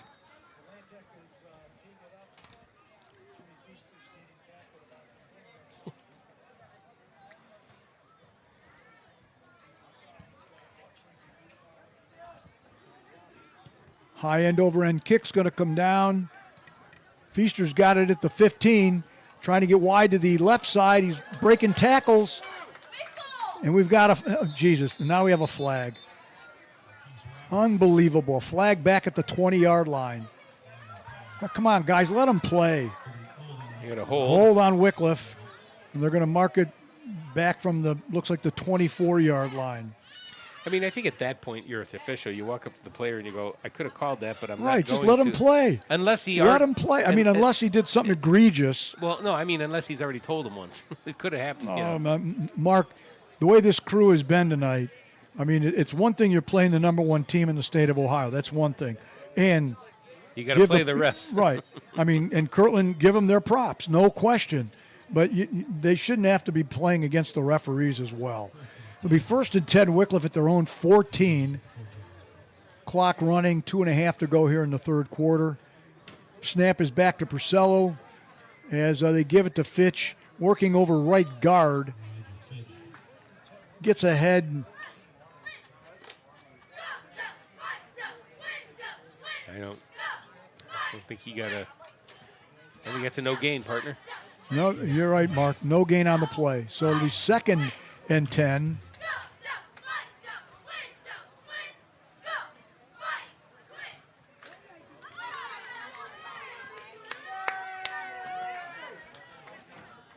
Anyone who's out there might be a coach. You want to see textbook football. The way Kirtland plays on both sides of the ball is textbook. Snap is back. Purcello pulls it back, looking to throw. He fires long, and it's going to come up short as he was looking for Marquise Roberts. Kiami was back there in coverage along with Evan Kaprowski. It'll bring up 3rd and 10 for Wickliffe. Clock running clock now.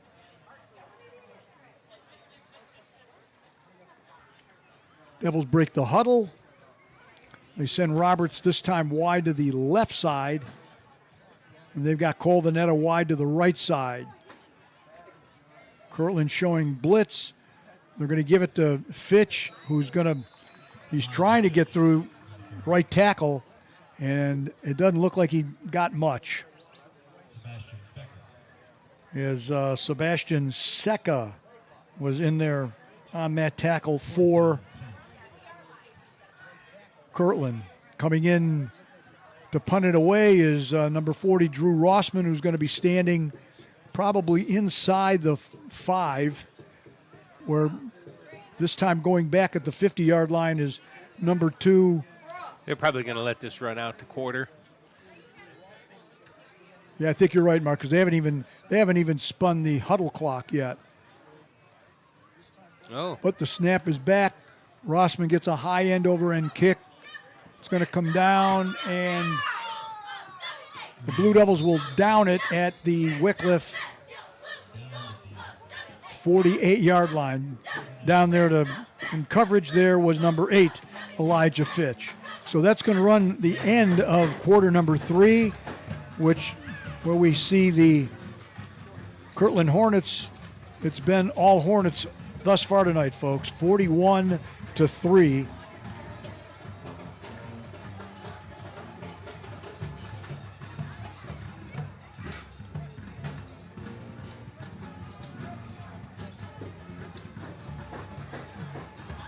As when the fourth quarter gets started, it'll be 1st and 10 Kirtland at the Wickliffe 49-yard line. Actually, they downed it at the 48, but they've moved it back a yard.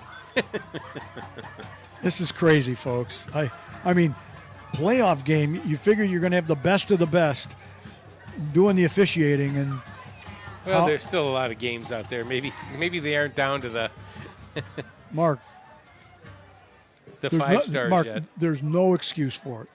No, All right. Laverty's still in at quarterback. He's in a shotgun formation. He's looking to throw. He fires in and out of the hands of Silvestro, who was open in the flat there at the Wickliffe 40. Oh, Ralph Jackson wanted that. Yeah, he wanted, because if he picks that one off, he's gone to the house. He would have been gone to the house. So it'll be 2nd and 10 for the Hornets. Clock running. Here's the thing where you got to figure that with a large roster like Kirtland has, at what point does Coach Laverty pull the starters? Here probably pretty soon. Although I will say this, Jake hasn't played in a while. He needs kind of some playing time to knock off the rust. This was a good game to do it in because, they got to do it again next week. They send Silvestro wide to the left. Laverty's going to keep it on his own, and he's got a lot of running room as he runs out of bounds down at about the Wickliffe 30-yard line. Marquise Roberts was there to run him out of bounds, but it'll be a 1st and 10 for the Hornets. Every time the Hornets have had the ball tonight, folks, they have found the end zone. That's, in other words, they're clicking on all cylinders. They break the huddle. This time Laverty's going to be up under center. He's looking to throw. He sets. He fires over the middle, and it almost intercepted. Bit incomplete. You know, Mark, I think Wickliffe got the ball. Wickliffe intercepted the pass. Well, I thought so. I thought feature, right? Yeah. I mean, so that's the first time yeah. there's and Jake just tossed it. I have a feeling somebody he either threw it to the wrong area or somebody ran the wrong route. So the Blue Devils will have it with 9:40 to go, clock running. It's the first time the Hornets have come up empty tonight.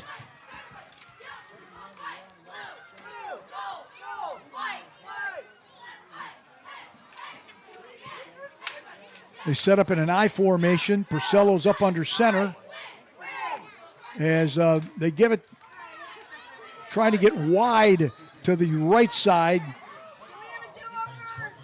I think you got a Hornet down there. As it looks like they got out to about the 22-yard line. We have an official timeout on the field for an injury with 9:07 to go. I thought I saw when he went down in white. I think he got a knee to the head or a thigh to the head. He ran into the leg or something, the defender for Kirtland. He's up. Oh, no, he's not. When we get back at it, it'll be 2nd and 8 now he's up for the Blue Devils. Ball sitting at the Wickliffe 22-yard line. We'll get a name and number here for the injured Hornet being helped to the sideline.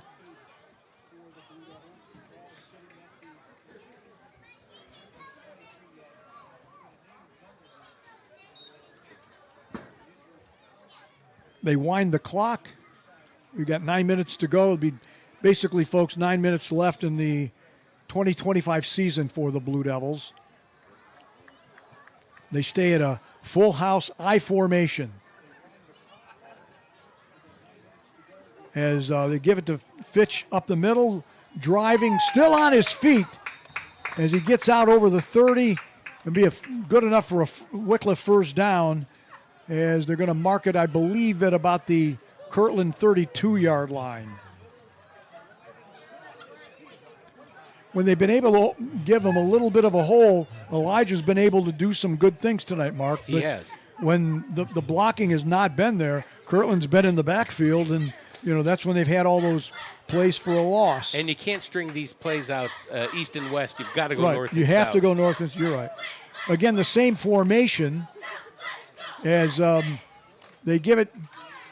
I think that's Ralph Jackson again, right up the middle, gets out over the 35, close to the 36-yard line. Yeah, they're going to mark it right at the 36, almost at the 37. So it's going to be 2nd and 5.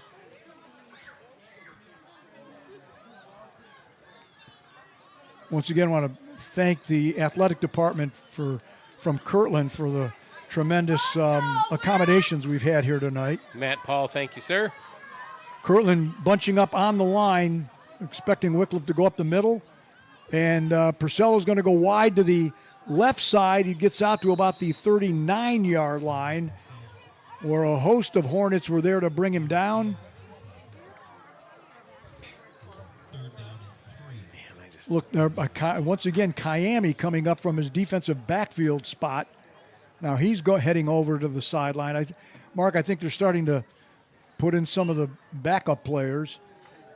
as we're just under 7 minutes to go. It's going to be 3rd and 3 for Wickliffe. Again, in an I formation, Kirtland showing blitz. Long count. Huddle clock down to about 8 as Dom's turn around changing something. As they give it to the second man, and no gain. I think, again, Ralph Jackson. As there on the tackle was Mario Lorber. Xander Perko, too, as well. So it's going to bring up a 4th and 3 in Wickliffe territory and back out onto the field. Looking like they're going to punt it away is Drew Rossman. He'll have a rather tired leg by the time he gets home tonight.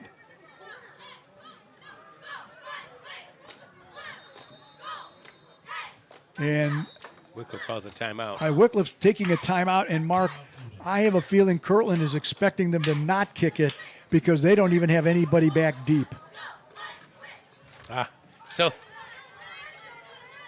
Okay, well.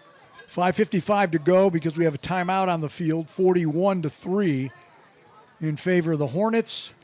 Next week, the Hornets will be here at Wilson Stadium. They'll be taking on the winner of the Hanoverton-Smithville game. And based on the way we've seen Kirtland playing here tonight, I don't mind sticking my neck out to say that I would say they're the odds-on favorite to win it all here in Division 6. Well, there's always seems those schools from the middle of the state who they always have trouble with. Coldwater. That's who beat them last year. Yep. And every year or other year when Marion Local jumps back between 6, 7, and 5. Right. No, you're right. You're right. Well, this time it does look like, they've got Kiami back, but he's not that far back. Kirtland's expecting Wickliffe to do something. Yep, they're gonna. And Frankie's they're passing. looking to. This time they fired to Drew Rossman. They threw it back to the punter, and there to run him out of bounds was Evan Korprowski. Now they're just getting Wickliffe for excessive celebration. Oh, come on! They did. So they're going to move it back 15 yards. This is horrible. It'll be a first down. This is just horrible. They let them play. The poor kids are getting their brains beat in. No, they're signaling something against Kirtland. Oh. No, they signaled something against Wickliffe. Oh, my gosh. It'll be first down Wickliffe, but. So, quick backstory for people that don't know. Frankie Bukar's best friend in the world is Drew Rossman and has been for years. And so on both, it could probably be both of their last games in football because they're not going to play anywhere else. Flips it back to his best friend. His best friend hits him on an out route, and they get the first down. So there's a little bit of a victory there. And, Mark, I didn't see excessive celebration. I mean, they give it to Fitch, trying to get through left guard, and he's going to get wrapped up. It'll be, depending on the spot, probably going to be a loss of 1 or 2 on the play.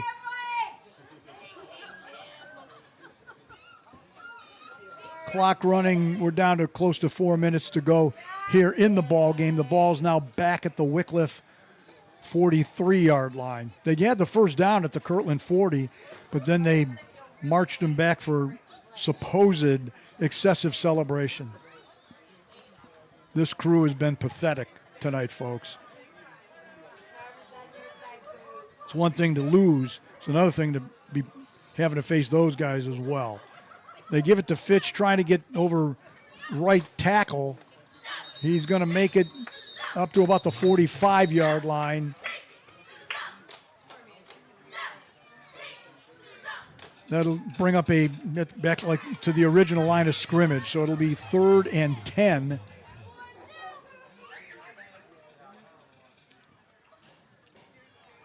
So even when Kirtland was expecting Wickliffe to fake the punt, they faked the punt and they pulled it off. That was great. Yeah. That's the highlight. That probably is. That is the highlight, without question. Devils again in the I formation, full house backfield. as Purcello looking to throw. He's under pressure. He's going to get wrapped up and brought down in the backfield because in hot pursuit there was Howie Ayers for the Hornets. So it's going to be a loss of 2. It's going to bring up a 4th and 12. Clock rolling under 2:40 to go in the ball game. Ayers ran around the end on this side, and the end was chasing him, and Ayers made it to Dom Purcello before anybody did. Right. And I hope at least and said, hey, here he comes. So Rossman's back in punt formation. Kirtland is not expecting Wickliffe to actually kick the ball, although he is going to kick the ball. He gets a high end over end kick. It's going to come down and roll, keep rolling down inside the 10, and the Blue Devils will down it at the Kirtland 5-yard line. So we're down to 2 minutes to go in the season here, folks. Before we get too much further, Mark, we got to say that the Wickliffe Blue Devils have had a tremendous year. You know, you run into a team like the Kirtland Hornets, and, you know, all the props to Kirtland, but the Blue Devils have had a tremendous year. They'll finish the year 9 wins and 3 losses. 2 of those losses, unfortunately, come at the hands of the Kirtland Hornets. And the Hornets not taking a lot of time. I have a feeling they're going to go into the victory formation as we're down to 1:30 to go here in the ball game. They hand it to, I believe Well, I think it was Silvestro. No, I don't think it was. I think those guys are gone. I think the quarterback is the JV quarterback now. So it's going to be 2nd down, 4 to go. We're down to 1 minute to go here in the ball game.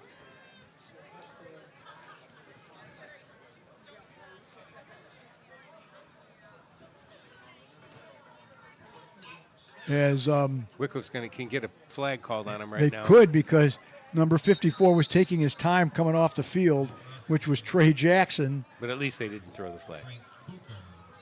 So we're down to 40 seconds to go in the ball game, as it'll be 3rd down and 1 for Kirtland. The ball is sitting just shy of their 15-yard line. This will probably be the final play of the game here tonight. The Hornets will move on in the playoffs as getting wrapped up in the backfield for a loss. I believe that was I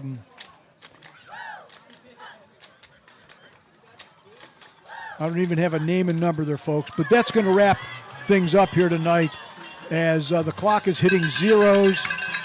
And congratulations to the Kirtland Hornets as they defeat the Wickliffe Blue Devils tonight in a Division 6 Region 21 quarterfinal. Final score, Kirtland 41 and the Wickliffe Blue Devils 3. Boat raced. What's that? Boat raced. Boat race? Boat raced. I'd say that's what happened to the Blue Devils tonight. They were boat raced by the that the Hornets. They were. And they will be back here this next week, and I'm going to be up here for that game if there's no snow. Interested to see. Usually they're the second team I usually go see. So I'm sure I'll be up here. And I'm sure I'm going to get some of those wonderful hamburgers and hot dogs over here in the end zone next Friday night. Yeah, it's always nice to come up here to Kirtland. There was some great aroma that was coming across the field here, Mark. I did want to thank Athletic Director Matt Paul. Matt was just fantastic this week. Yes, thank you, Matt. Our accommodations were just impeccable.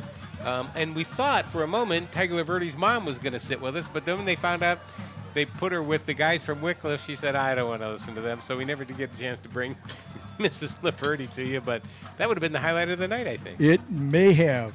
So before we wrap up here, folks, we can give you some final statistics of the two teams. Oh, nope, they haven't updated the stats. So we'll want to thank everybody who's been with us all season long here on the Worldwide Blue Devil Network. Want to wish all the best to the Kirtland Hornets as they'll move on next week. And they'll be facing the winner of the Hanoverton-Smithville game as they prevail tonight by a score of 41-3. And as always, it's always a pleasure to be able to bring the Blue Devils here on the Worldwide Blue Devil Network, made possible by the Wickliffe Schools Alumni Association. Mark, any final thoughts? My final thought is this, Frank. It's been a wonderful 22 seasons. This will be my last game on the Worldwide Blue Devil Network. Full-time announcing. I had a wonderful time. Everybody has been great. But it's time for me to step back. It's time for me to do other things. And it's time for me to become a high school football fan as opposed to somebody that's covering the game. So thank you so much, everybody. It's been wonderful. And I will see you in the stands probably next week here in Kirtland and next year up at Wickliffe. At Wickliffe High School, the campus of Wickliffe. There you go. And actually, one of the things Mark and I have been trying to do is while we've enjoyed doing this, we would like the students to be doing this. This is something great, would be a great teaching experience as well as an extracurricular activity experience for Wickliffe students. So this time next year, we'll see how that all works out. And I'd like to thank everybody who's been with us. Mark, thank you. Yep. And your brother at times, because we've been able to bring these webcasts. But most importantly, we want to thank everybody who's been clicking in and joining us here on the Worldwide Blue Devil Network. So as we wrap it up from Wilson Stadium here in Kirtland, the final score, the Kirtland Hornets 41, the Wickliffe Blue Devils 3. Have a great weekend, everybody.